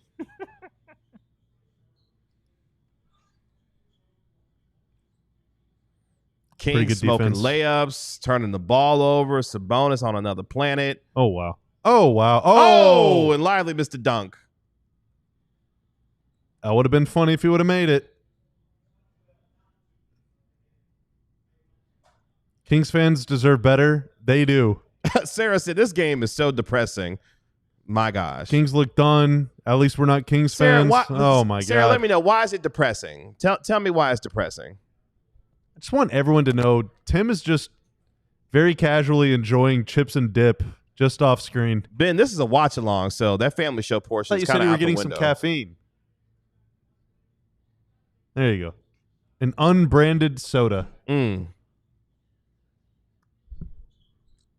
That's right. Go get your merch. Store.allcitynetwork.com. I'm just not going to say what it is. Probably not going to drink it all either. Just want a little. Nowadays, I can with soda, I can do like 2 or 3 sips. The first 2 or 3 sips. That's a turnover. Or is that kicked? That's. Oh wow! No, it was kicked. It was deflected by somebody. Yeah, I barely drink soda. That's an air ball too. That's traveling. Yeah. I used to be a huge soda guy, and then I just stopped. I used to frequently pay visits to a medical professional. Sarah says for my soda consumption. It's depressing to watch because if Dallas wins, it feels like a hollow victory against a team this cruddy. Okay. That is still, it's a big if. If they win, they got to win. I would also visit the doctor. That was my preference. Dereck Lively with the block on DeMar DeRozan. Hey! Give it to Klay. Hey, ref! Give it to Klay. Jeez, man. That's the second time a Maverick has hit the stanchion quite hard after a play. Dante Exum landed hard earlier in the first half, and now Anthony Davis. My man Keegan Murray. This team with Luka would be insane. Luka with AD would be pretty good. Not going to lie. Or do you mean Luka instead of AD? You know what's funny about that comment? You know, when I talked to Rich Paul when the trade first went down, you know, one of the things he said was, you know, a lot of folks would have thought that it would have been AD going to Dallas to go play with Luka, not the two being swapped for the other. And I remember when he said it to me, it just struck me and it was hilarious. It's like, yeah, we kind of thought the same thing. If Anthony Davis ever wound up with Dallas, it would be because he would be playing alongside Luka, not necessarily the two of them getting swapped for one another. So I mean, it's just crazy how that's all worked. 77-point alert, right on cue. I really do not think the narrative changes off this game alone. I do think if Dallas makes it to the first round, if they can go beat Memphis, there's going to be a lot of, well, look what the team was able to do. Imagine if you added Kyrie to it. Like, I don't. We're a Kyrie away. I think a lot of that sentiment does not get absolved when they get smacked by the Thunder, because they're going to get smacked by the Thunder, and that's just what's going to happen. Anthony Davis has rebounded from when he was genuinely playing horrifically to start the game. They were finally piping in the DLLS Mavs podcast into the Mavs locker room right as you were tearing his ass. Well, he hit the 2 threes before, and the funniest thing to me is that every time AD does something, they just pay it right to Nico every single time he does something. I will say I'm not a big fan of mismatched shoes in general. I think they're a little too ostentatious for me. I'm not either. But I do think it works way better with the whites that they're wearing tonight as opposed to like the dark blues or the royal blues. I don't think you could pull that off with dark blue. By the way, is this the first time that Anthony Davis has worn this jersey in a Mavericks uniform? I don't think so. Surely not. Who can say? Because in his first game, he wore the Trinity River whites. They've worn that one a lot lately. Yeah. Oh, my, Najee. Oh, no.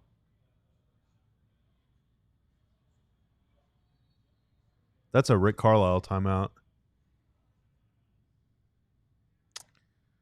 Granted, it's a 9-3, but still. I will say the last move was, I thought Anthony Davis, like, that's the most explosive I thought I saw him moving, and it ended with an airball. I'm sorry. I know I'm really hyperfixating and I'm being probably a little bit too harsh, or at least like, but that's the whole thing. And to me, it's less about the context of Anthony Davis himself as a player. I know who he is as a player. It's the status of his healthiness. I think that's by far still an interesting question. That was a good timeout, though. I do think that's a necessary timeout. When you have a game that is very much headed towards an embarrassment, you just like the Kings have been they've been a disaster this game. And again, I am giving the Mavs a lot of credit for the way that they have turned Sabonis into postseason Sabonis. Like, this is what Sabonis unfortunately is known for. I like him as a player, as a regular season guy. As a player in this league. But he's consistently somebody who struggles against the size of the postseason, against the scheming of the postseason. And he's not doing much to help his case. And a lot of that, I think, is Dallas. Now, some of the other offense from Sacramento, just throwing the ball out of bounds. A lot of it is unforced stuff. A lot of it is a team that is cracking. And so the moment they get a couple buckets in a row, yeah, call a timeout. You're still up 20. Don't let them sit on that and be like, oh, yeah, we got something going. Shout out to Smickball with the $5 super chat. I have not watched a second of Mavs since the trade. Watching you guys is as close as I can get. Appreciate your hard work through this debacle. Thank you. Really appreciate you saying that. Appreciate you. Really appreciate you saying that. And again, there's so many people dealing with that ethical dilemma, and that's where it's going to get even more uncomfortable for people if the Mavs do make the playoffs, because then it's like, well, are you going to skip the playoffs? Like, if you're a real basketball fan, you want to watch postseason basketball, but would you be able to stomach watching a team that you feel really, really, really, really, really strongly against, or at least a team run by people that you feel really strongly against? Kings on a 9-3 run to cut it to 20, 80-60 with 7:24 left in the third quarter. I would say the belt is no longer to the ass. It is just like ass adjacent. Interesting. The Mavs need to reapply the belt. Well, here comes Klay Thompson in the game, so all right, that might be on the way. Y'all's minds have been really fixated on asses tonight. Yeah. Mind your own, all right? How about that? Mind my ass. Is that like a parody spinoff of Mind the Game? I mean, maybe. Shout out to our guy Jason Gallagher, man. Friend of the show. I had more than friend of the show. Almost DLLS Mavs' own. I'm a Jason Gallagher hater. Clip this and send this to him. Jeez. Yeah. Do I need to reply to one of his texts? That just reminded me. I got a lot of texts yesterday. Brag about it. Whoa. Oh, did he just airball a 2-footer? Yeah, he shot a 2-footer a foot short. Wow. Okay, yeah. Jason Gallagher texted me 4 times at 12:40 last night. And you didn't respond to him? Well, I woke up and I was already doing some other stuff. Sound like you had a chance to do that. That's not going to be my I nickname. woke up and was doing some other stuff. Yeah. Now we know where your priorities lie. Take me home to the place I do stuff. Kings on a modest 8-0 run right now as they've cut the deficit to 18 at 80-62. You don't want it to get too much closer because then all of a sudden your lemon starts to lemon. AD pulling up for 3. No. Pretty lifeless offense the last few possessions.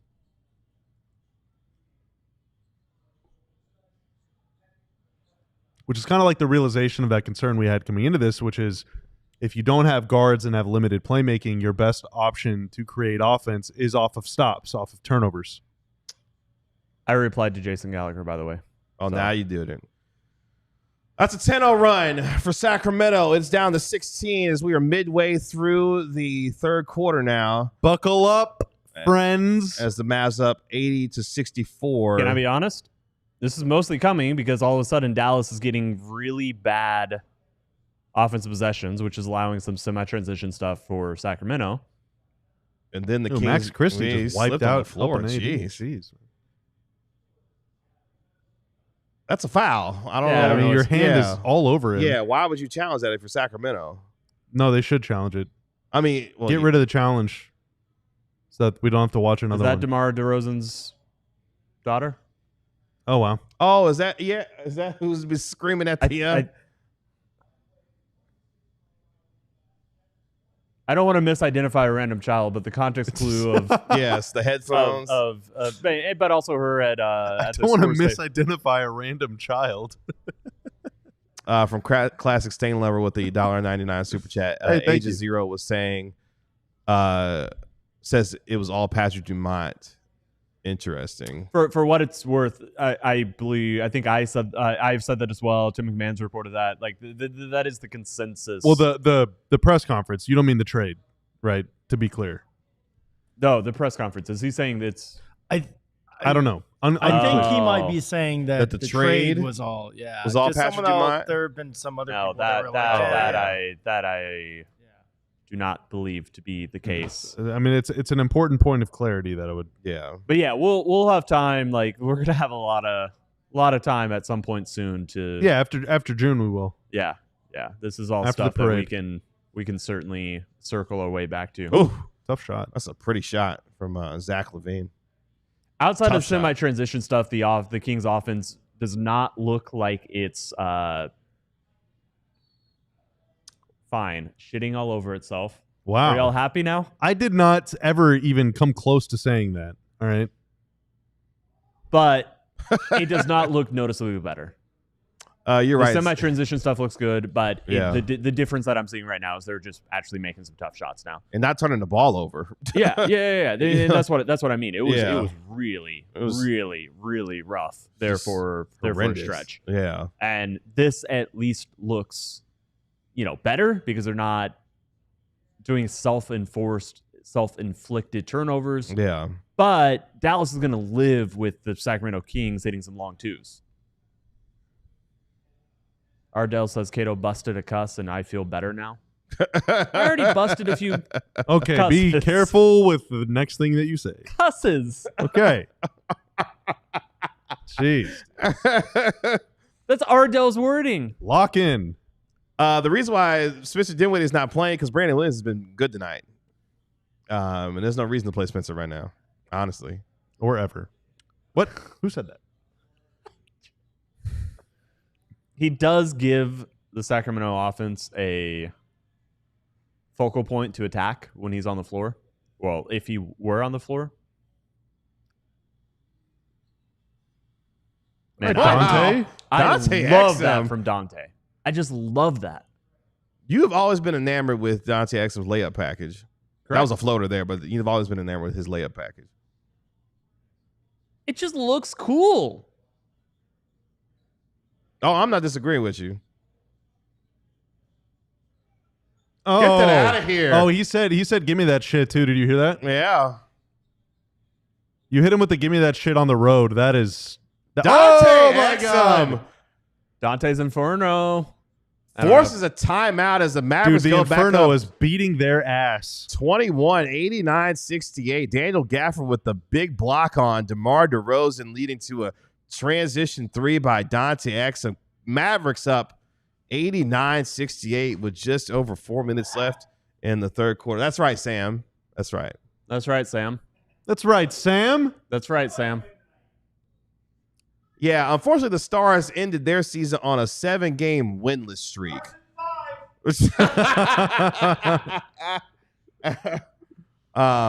Even as Tyler Sagan made his return tonight for the Dallas Stars, unfortunately, they entered the postseason not good.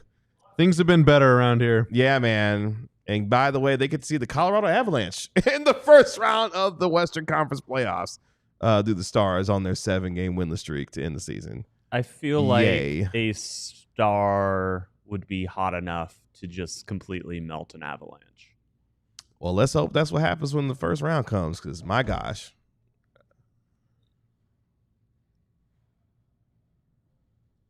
Do you think Dumont thought the press event would help, or was he trying to make Nico feel the heat he'd been ducking?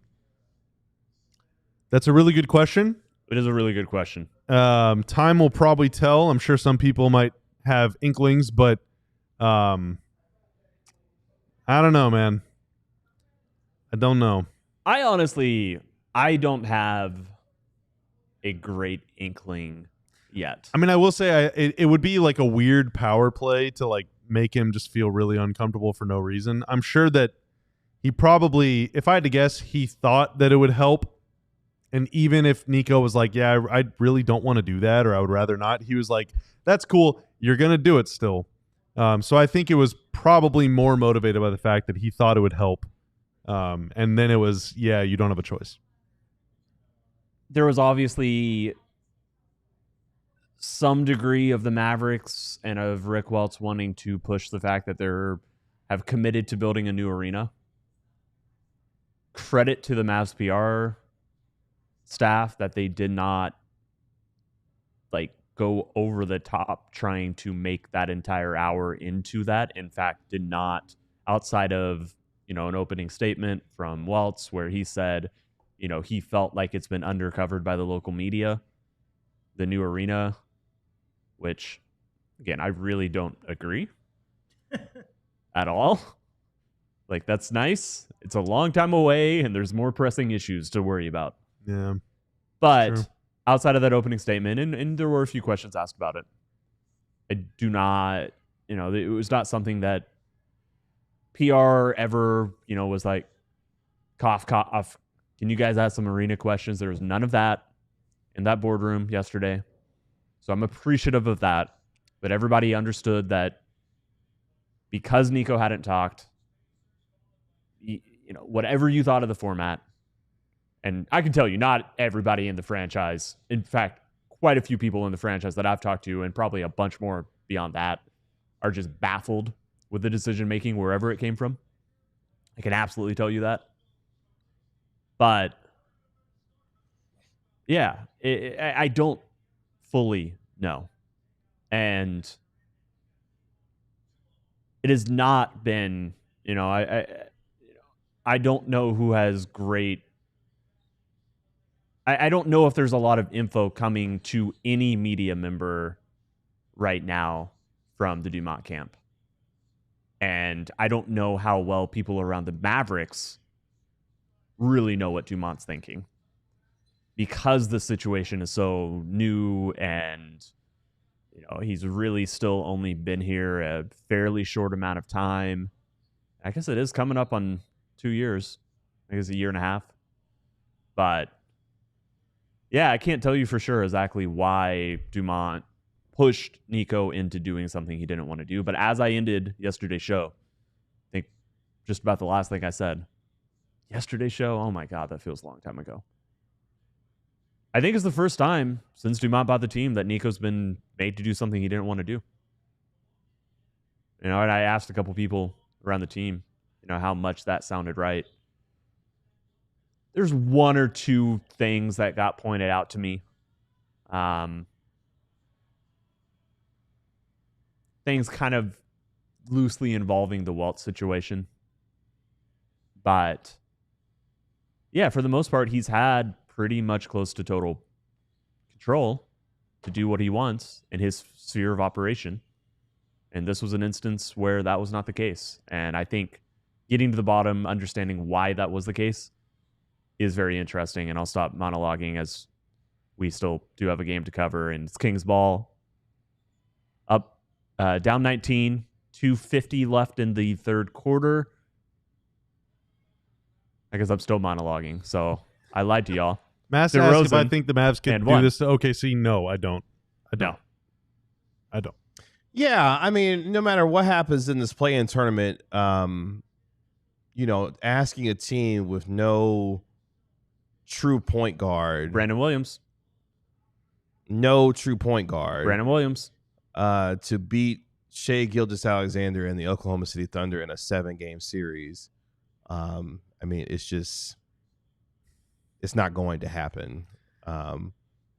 Now, could they find themselves giving them a little bit tougher of a series just because of the sheer competitiveness at which the Mavericks play at. I mean, sure, that doesn't mean it won't end in a sweep, though. But we'll cross that bridge if and when we get there. Ardell, I assure you, you do not want me to be the Mavs GM. PJ Washington knocks down a triple to put the Mavericks back up by 19 with 2:20 left in the third quarter. As the Kings have played better in this third period, but still they got sunk by that second quarter, where the Mavericks put up a 44 spot in that period. In all my fantasy leagues, I make too many trades just because I'm bored. You'd be the first GM to involve Pokemon cards in the trade somehow. I would. Yeah. I would circumvent the cap all the time. I mean, does that not describe the current GM? Making too many trades because he's bored? That honestly, yeah. Which is exactly why you don't want me. Uh-oh. Getting up a little gingerly, and I don't mean like the root. Ardell asks, that dude is not feeling good. The Texas Legends, this is going to make the Texas Legends Twitter account very sad, and I don't like that. Tanner, can you go back up to Ardell's question real quick? Yeah. How can one be a relationship guy and not be able to talk to people? I mean, look, man, Nico Harrison's basketball journey in life, as we've started to come to learn about it, had him in the right place at the right time in a lot of different situations. That doesn't necessarily mean you can be an effective communicator on certain matters. I think he earns honesty and trust from people. Sure. But he is not naturally charismatic. Right. This is something I've said about him from the very first moment he came here. It's something that really surprised me. It is a fascinating, what's the word? Juxtaposition, irony, conundrum, dichotomy. Dichotomy. Oh, it's a fascinating thing about him is that he has these enormously. Oh my God, Whoa. dude! You know that guy has a broken foot. Yeah, that was a horrendous lob attempt by PG Washington. But yeah, Nico has these incredibly loyal or trusting relationships, or he's built these relationships where there's these very powerful people within the sphere of basketball who, just tell you how much they trust him. And he is a little bit too honest. They also say that about him. But he doesn't do it because he's this singular, magnetic, charismatic figure. And I'll say that. I don't think we got that person in the press conference yesterday because he sure wasn't honest. Other GMs will say once he trusts you, he's just going to tell you exactly what he's thinking, almost to his own detriment. And I could see how that would build a loyalty for star players and maybe not fit as well to a GM role, but he wasn't honest with that at all. I don't want to say he wasn't disinterested per se, but it wasn't like a passionate, wow, oh my, Brandon Williams. He put the ball down there? Truly pitiful defense by this team, man. There was a tiny little extra dribble to get closer there. Brandon Williams could play, man. I'm excited for his future. I'm very excited for his future. So yeah, it wasn't a disengaged or disinterested per se, but it was not a maybe it wasn't a motivated press conference. And that was my takeaway, was that a lot of the answers just felt like the same ones that he gave. He didn't really try to come up with new ones. He said things that were flatly wrong, flatly untrue, which have been documented, but that Luka would never sign an extension. That we got a stuck ball. Yeah. Oh, that's a rare one there.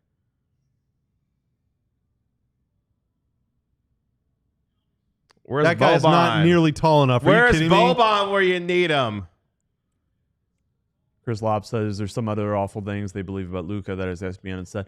I think that's said right, all the Sarah. stuff. Where's Boban? That's right. I think they said all the stuff, and I think that's the tough thing. He can't clearly in the press conference yesterday, he wasn't going to come out and keep saying. Clearly, they had made a decision we're not going to say anything negative about Luka, even though one or two things slipped out. My man said he could score all them points even though he's out of shape. I said the same thing about Quentin Grimes.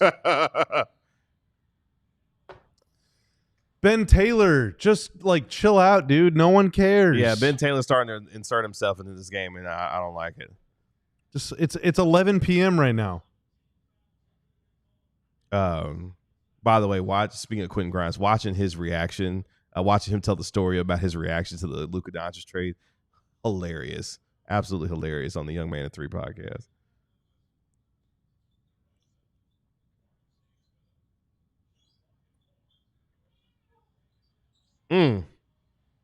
That's classic DeMar right there.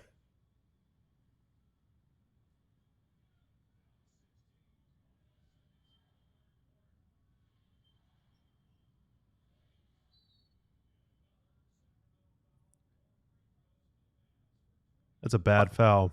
Ozzy, it's a good question. I did not enjoy the fact that they chose to do a closed door, that they put the terms on it, but they gave us an opportunity to talk to Nico, and as long as it was an on-the-record interview, then I felt it was worth doing and going to. So I found it strange more than disrespectful.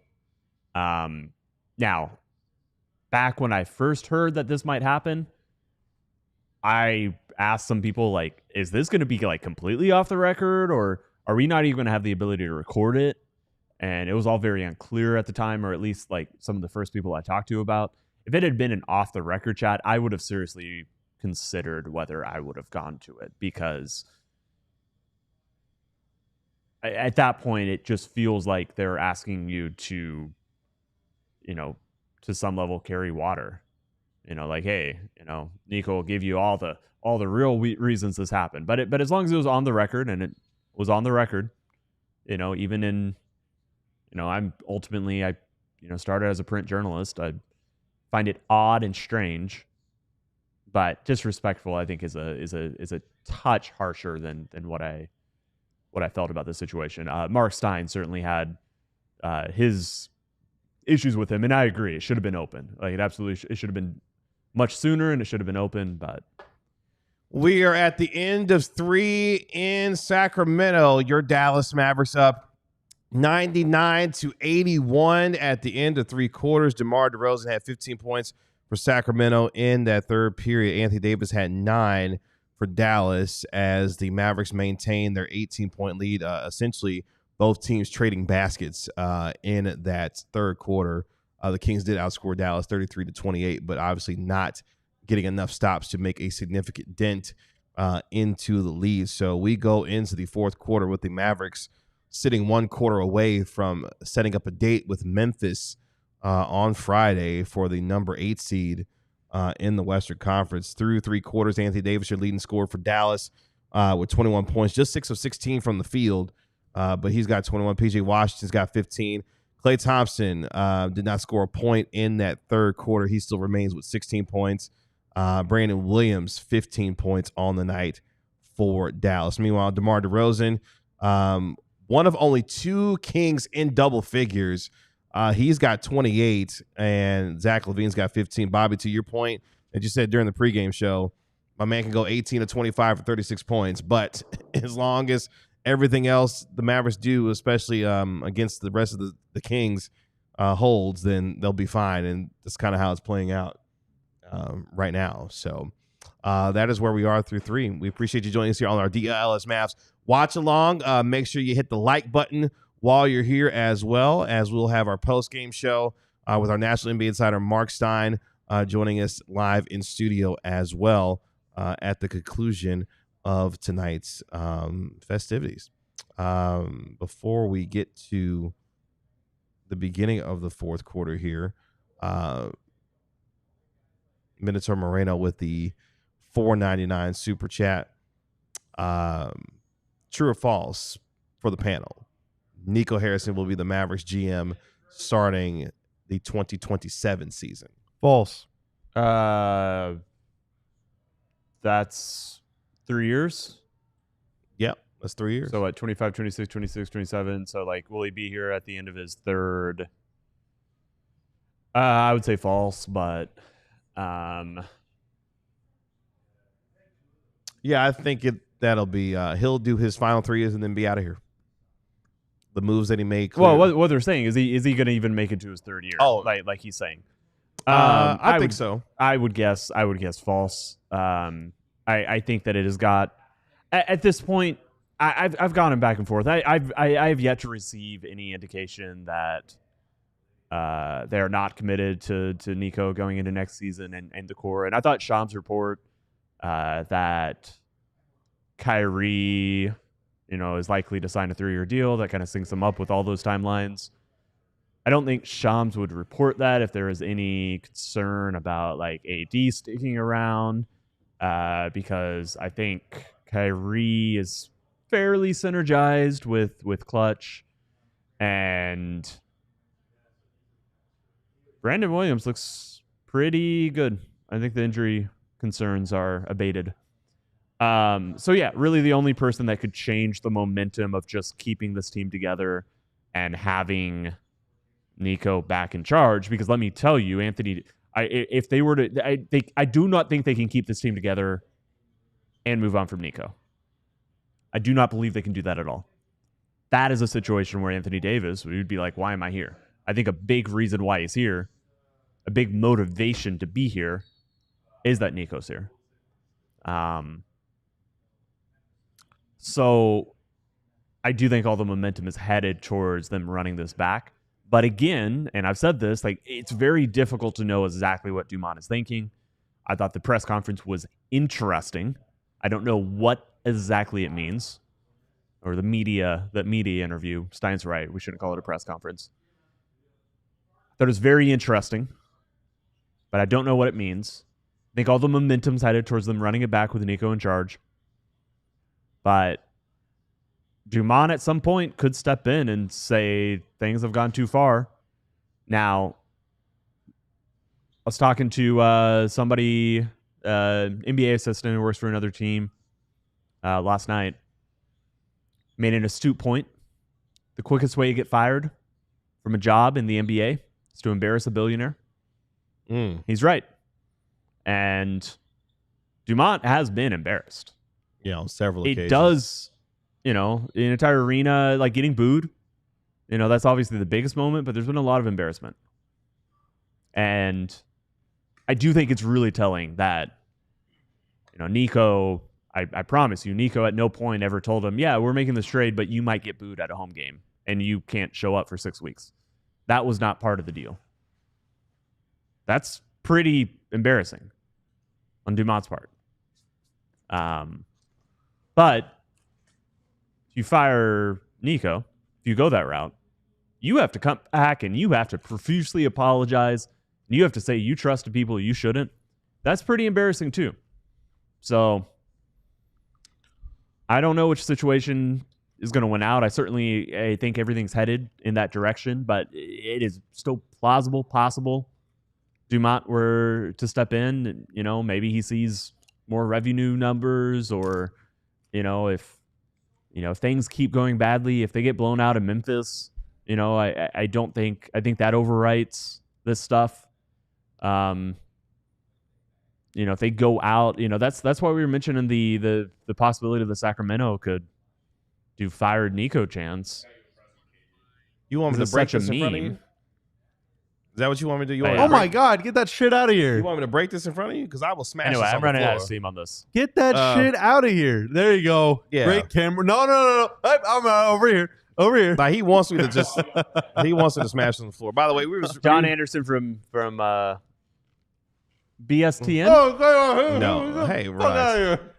We've resumed play in tonight's game. Of course, DLLS Mavs postseason presented by Game Time. Download the Game Time app. Create an account and use code DLLS for $20 off your first purchase. Terms apply. Last for the tickets. Lowest price guaranteed. That is our Mavericks beat writer Tim Cato. That is our Mavericks handles Bobby Curl. I'm your host Kevin Gray. Of course, we are DLLS Mavs. Mavericks trying to finish it off in Sacramento tonight, as we are just a couple minutes into the fourth quarter, where the Dallas Mavericks right now lead 101-83 with 10:25 left in the final period. The winner, of course, of tonight's game will head to Memphis on Friday to face Ja Morant and the Memphis Grizzlies.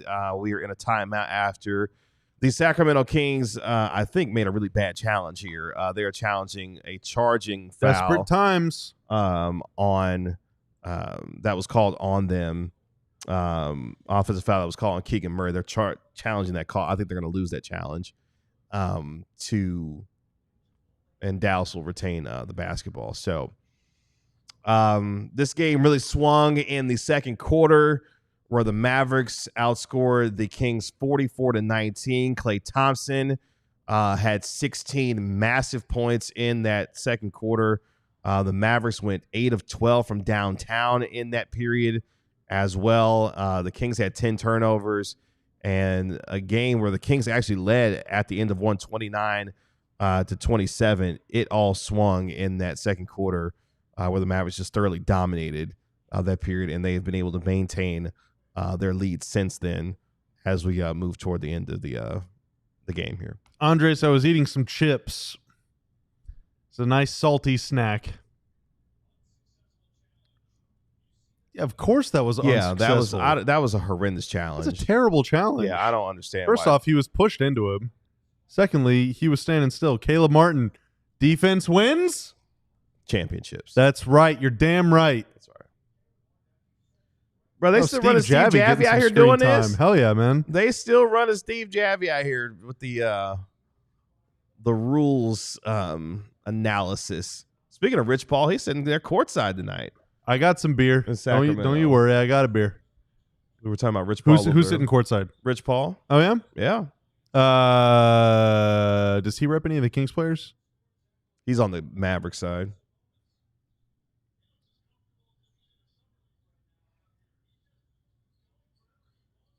I mean, he does rep like half the Mavs. That's right.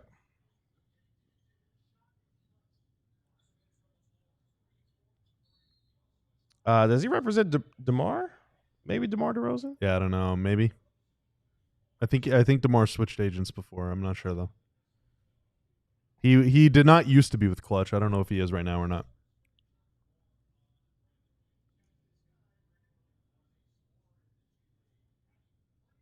No, I'm sorry, he's not.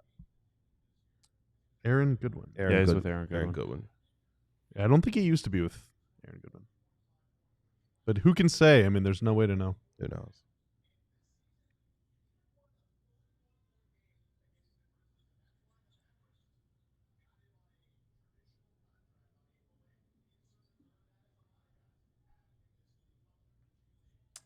Caleb Martin's the 10th player in the rotation. Yeah, we have not seen Jaden Hardy or Spencer Dinwiddie tonight at all. Hide the beer. Finley's here? No, Finley's in Sacramento, man. He can't touch me down here. Michael Finley, though, good dude. Oh, travel? Wow. What the hell was that? Come on. Oh, AD cherry picking for the bucket. Oh! Maybe not. Wow. That is by far the best defensive play Sacramento's had all night. Oh, my God. Late whistle. Keegan Murray with the block on Anthony Davis in transition. I did not think I was going to say that tonight. Like, look at Anthony. He is cherry. Like, he is like, hey. Keegan Murray's like, actually, no.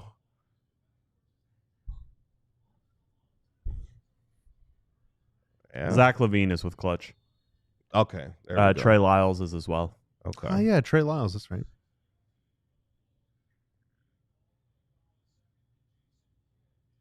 Now the Mavericks are going to another challenge, man. You know. I hope it's an unsuccessful challenge. That's all I can say. I'm just keeping it a buck. The heroes of tonight's game, the Mavericks go on to win. Brandon Williams, Klay Thompson. Has Klay scored since that second quarter? Has not. He's one bucket. He had a bucket in the okay. fourth quarter on a layup. Tough layup, actually. That guy's arms are massive. Yeah, what commercial is this? What is this? Oh, that's pretty funny. Oh, wow. It's an AI commercial, though. That sucks. That's kind of funny.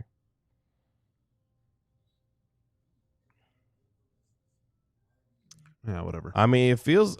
Yeah, I did see that. I'm not trying to necessarily draw too much attention to it just yet because I did see that on the way to the commercial break. What's that? Anthony Davis wincing on the when he got over to the Mavericks. He does that every game, dude. Yeah, that's what I'm saying. That's why I was like, I didn't necessarily not gonna call too much attention. Like we focus more on it because we're not positive that he's. We fully focus healthy. more on it. Oh, you moron! you got 2 ears and 1 mouth, you idiot. jeez, dude. But we focus more on it because of we're just curious about his health status right now. However, yeah, he's not. However, yeah, the Anthony Davis story is that, and I've said this on the podcast before. He is the type of guy who has 20 injuries, in-game injuries, where you're like, oh, his season's over. Oh man, when he was with each year, he has that 20 times a year. When he was with the Pelicans, like every time that cat fell, I thought, oh my gosh, it's over. And he does miss games, and he has been injury prone, but he also gets bad-looking injuries or has bad-looking reactions to injuries, and it's like, oh my God, he is not coming back in this game. And then he comes back in the game. Yeah. That is the Anthony Davis story. It's a mix of all of that. I was about to say, if there's one thing you want to say that similar about Luka Doncic and Anthony Davis's game, they have season-ending injuries pretty much every game. That's about the only similarity between Luka Doncic and Anthony Davis. Man, I don't want any more of this. You got mine. Bye. See ya.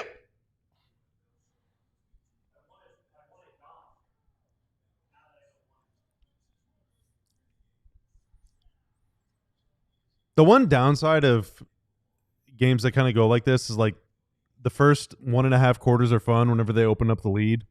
Then the lead like never grows or gets smaller. It just kind of is like trading buckets, which is like the stakes just kind of disappear. You know? Unsuccessful challenge. Let's go. Like it's almost an anticlimax, you know? Mm-hmm. No, for sure. I mean, you like when your team's on the winning side of those, for sure. Yeah. But like Game 7 against Phoenix, for example, Mavs go up 30. But then they went up like 45. So the second half was still fun. Yeah, I had a hell of a time watching that. Yeah, because like they grew the lead. It was awesome. But like, what if they would go up 30 at the half and then like it's just like down to 25 and then down to 22 and then up to 27, down to 24, up to 28. Like it never changes. Ooh, Malik Monk is having a great time on the bench. By the way, I thought teams were supposed to want to win. By the way, we've reached desperation levels for Sacramento. They've inserted Doug McDermott into this game. Buckets, one of my all-time favorite Mavs. So they are looking for any type of juice right now. And McDermott promptly misses a 3-pointer. Kobe T. God says AD is better than Luka. We don't have to do this tonight. We're not doing this tonight. I respect the take. I agree. Luka's never won a play-in game. Neither's AD. Oh, no, he has, isn't he? Oh! Anthony Keegan Davis. Murray! What? So that's the second time Keegan Murray has blocked Davis on a dunk attempt. Whoa! Things I never thought I would say in an NBA game. Keegan Murray blocking Anthony Davis twice on dunk attempts. Yeah, the Kings can't buy a bucket. It's time to put the another quick 6-7-0 burst by the Mavericks here, and we can go ahead and put this thing in the freezer because it's cooked. In the freezer? Because it's cooked? Yeah. Why would you want to put something that's cooked in the freezer? So you can save it. Oh. Shouldn't you eat it first? Some of it, at least. I mean, it's been eaten. It's been... Never mind. Yeah, I'm disgusted by this. This is gross. Najee is screaming so much tonight. He is. He is really, really letting us know how he feels. How about 2 blowout games in the 10-9 and the 9-10 games? Chicago got destroyed by Miami earlier tonight. Actually, 3 out of the first 4 playing games have been blowouts. I mean, Orlando destroyed Atlanta. The best game of the 4 games so far was last night between the Warriors and the Grizzlies. Like I mentioned, Miami blew out Chicago and the Mavericks, just destroying Sacramento. These guys can't make a pass. Yeah. PJ's jumper form looks really, really, really weird tonight. I do not like how he's shooting the ball. Yeah, it doesn't like you either. I'm not a good I shooter. interviewed his jumper form earlier today. Oh, wow. Good. Exclusive 101.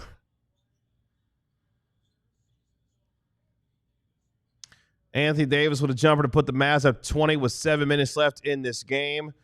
If the Kings are going to try to make a run, they got to go now. Otherwise, this is over. Honestly, it's been over, but. Oh, my God, dude. That probably should have just been a 3.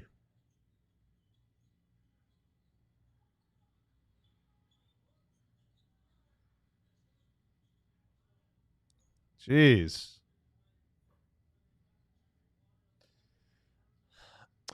Oak Cliff Rockefeller just pointed this out, but Malik Monk, I do think, makes a noticeable difference on the Kings offense. Oh, he's a good player.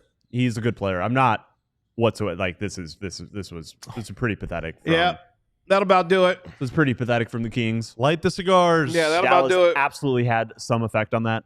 I do think Malik Monk would help.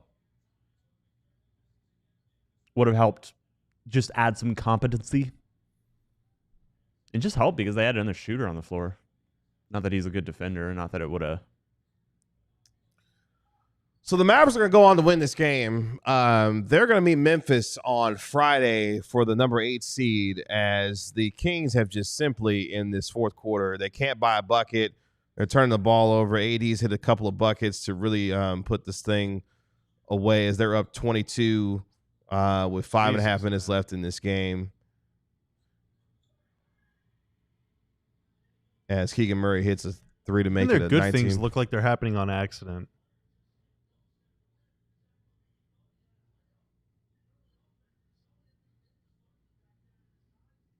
But yeah, gentlemen, the story of this game will be the second quarter and the dominant quarter that the Mavericks had. Daniel Gafford with an exclamation point with a dunk. Yep, go ahead and sit him. Yep. Bench all these guys. Anthony Davis finishes. Night. Yeah, I would sit Anthony Davis the remainder of this game. It's done. Anthony Davis finishes 2 of 8 in the paint.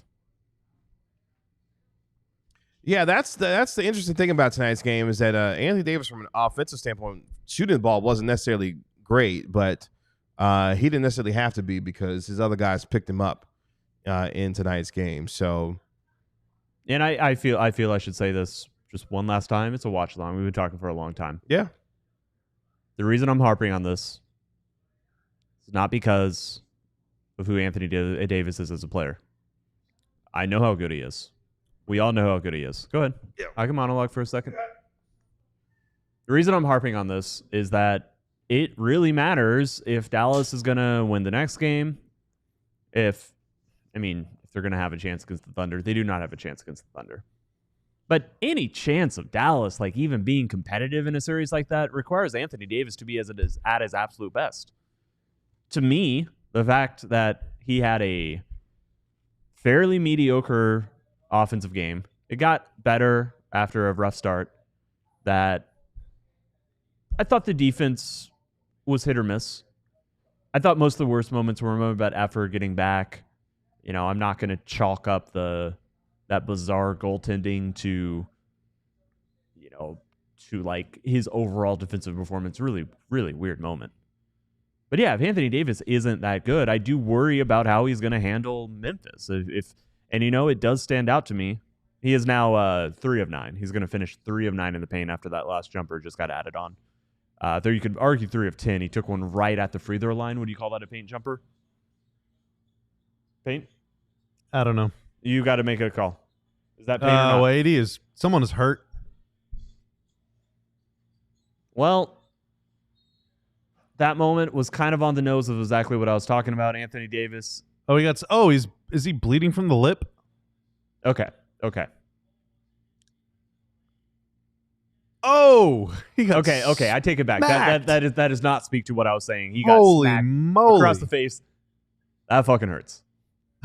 It does. Yeah. I take oh it my back. God, he could have just bit his tongue off, dude. Has Sabonis ever been called for elbowing someone before, like in his career? I mean, I think he got a lot of leeway after the whole Draymond Green thing. Maybe. I don't know. You're right. He does have very sharp elbows. Holy mackerel. Stop showing Nico, bro.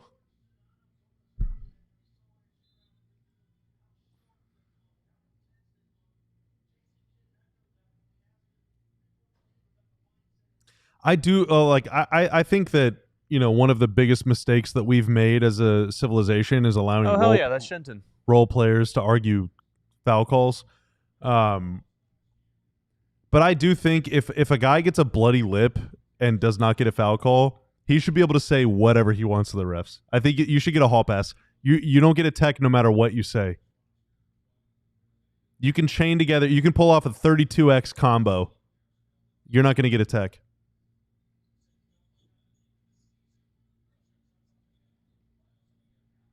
Uh-oh. Red Solo Cup time. Oh, wow. Yeah, man. What you got in the cup? Is that the bourbon? Oh, that was a nifty little reverse by AD. Oh man, that is overproof stuff he's got in there. I just took a whiff. That might be like 130 proof.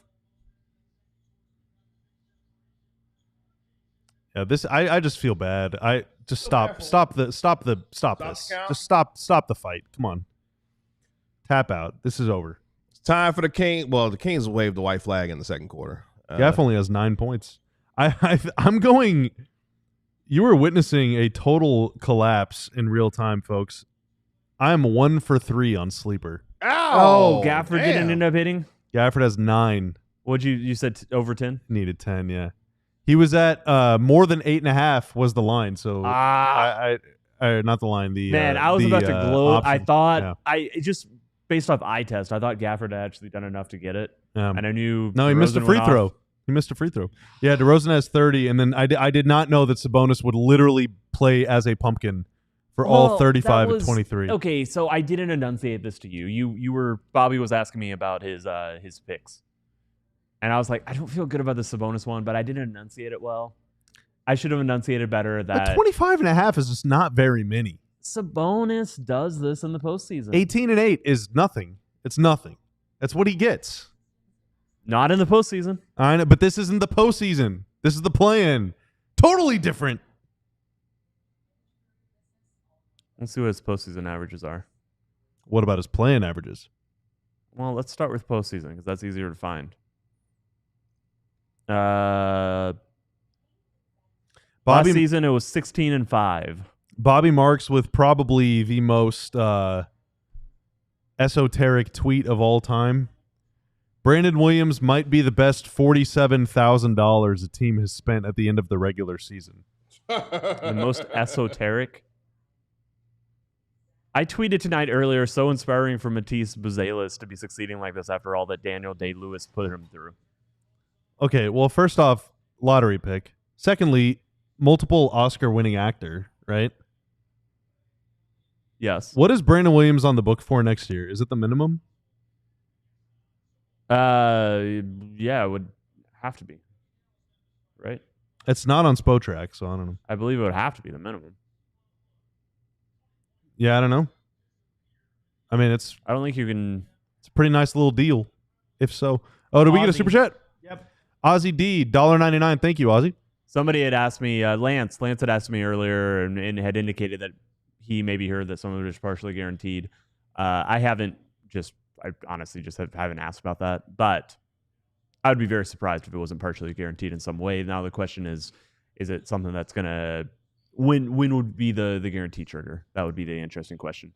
But most deals like this, most two-way guys who kind of get on and with a multi-team deal late in the season and in the way that Brandon Williams did, almost always you're going to see that contract be partially guaranteed for the following year. It's just that's pretty standard practice of what happens. Ozzy asks, any players you'd like from a sack blow up? No. I'm not interested. I mean, I guess Keegan Murray maybe, but no. Like specifically for the Mavericks? I would assume. I wouldn't mind Malik Monk. Klay just... Oh! What did he just do? Oh, he went and showed the crowd. He turned around, both hands in the air, and then did this. Good for him, man. Good for him. Glad he could show up and show out in a place that was a house of horrors for him. Trying to think of any... All right, chill out, dude. What are you doing? You know, I think their offense is going to end up looking like it could use a player like Zach LaVine. I think Zach LaVine is $45 million a year? No. But I do think Zach LaVine is a good player. Sure, yeah. I mean, if you could just pluck him, then sure. Keon Ellis, no. I would enjoy Keon Ellis. I mean, if you just want to like slot him into the like an amplified Max Christie role, he'd be better at that. He is better than Max Christie. He is better at doing Max Christie type things. Caleb Martin finishes with 10 minutes tonight. Well, he might give it in for a couple. Would Quentin Grimes have got more than 10 minutes tonight? Maybe. Yeah, honestly, I'm not even sure. But that's more about how the coaching staff saw him than anything specific. Caleb Martin finished with 10. Max Christie finished with 11.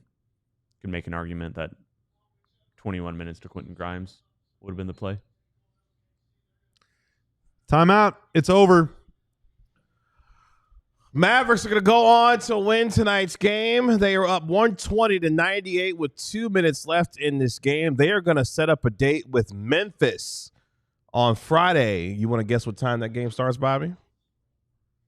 4 p.m. No. 4 a.m. No. Will we be done working at 4 a.m.? Yeah. What time does the game start? 8:30. Why? 30 minutes better than before. Fucking why, dude? Take the 30-minute reprieve that we managed to squeeze out of it. Because they're playing 2 games at night, they don't want them to overlap. We know this. It'll be the second game of the doubleheader, as Atlanta and Miami will be the first game of the doubleheader. Dallas, Memphis will be the second game of the doubleheader. That game will tip off at 8:30. A ratings record will be set on Honestly, Friday. They should let Atlanta and... Wait, who did we just say? Miami. They should let them combine rosters, and then they get to play the Cavs. Still losing 5. What if they got to play 10 players? That would be more interesting. So on Friday, in fact, even on tomorrow's show, Kevin, you won't be here. I will not. I'm headed to Las Vegas. I will be on a flight in about 8 hours from now. Hell yeah. Happy for you. Thank you. If any of y'all are headed to Vegas for WrestleMania this weekend, hit me up in my DMs before they go away on X, apparently. And let me know you're going to be in Vegas so we can hang out. Yeah, if any of y'all have any other... Guys, Spencer Dinwiddie's at the game. Oh, my gosh. Spencer Dinwiddie made it to the game. Jaden Hardy's in there, too. Jaden Hardy in the game. Dwight Powell in Shot there, too. clock violation. Yep. Hey, Max right Christie, on time. I saw that you shot a no-dip 3, and I appreciate that. I love a no-dip 3. It is like one of the most insane basketball skills that some players do just very easily. It is so hard to do. No, but real talk, if you're going to be in Vegas for WrestleMania, hit me up in my DMs. I want to meet you. I want to hang out with you. And we're going to have a good time this weekend. Which means that tomorrow's show and Friday's show will just be me and Tim, and Mark Stein is threatening to host. In Sunday's show? I got a preview. Why would that be? What does that even mean? How else are we going to preview Game 1, the OKC series? Oh, my God. That is a very interesting point that Tim makes. If the Mavericks do win on Friday, yeah, Game 1 will be Sunday in Oklahoma City for Game 1 of the Western Conference first round of the playoffs. 28 Relics asks, KG, are you going to see our next stadium? That's a good joke. That's a good one. They're not moving, but it's a good joke. That's a good one. It's a good joke. I will be in T-Mobile Arena though a couple nights this weekend. Oh, he looks so pissed. He is angry. He looks so mad.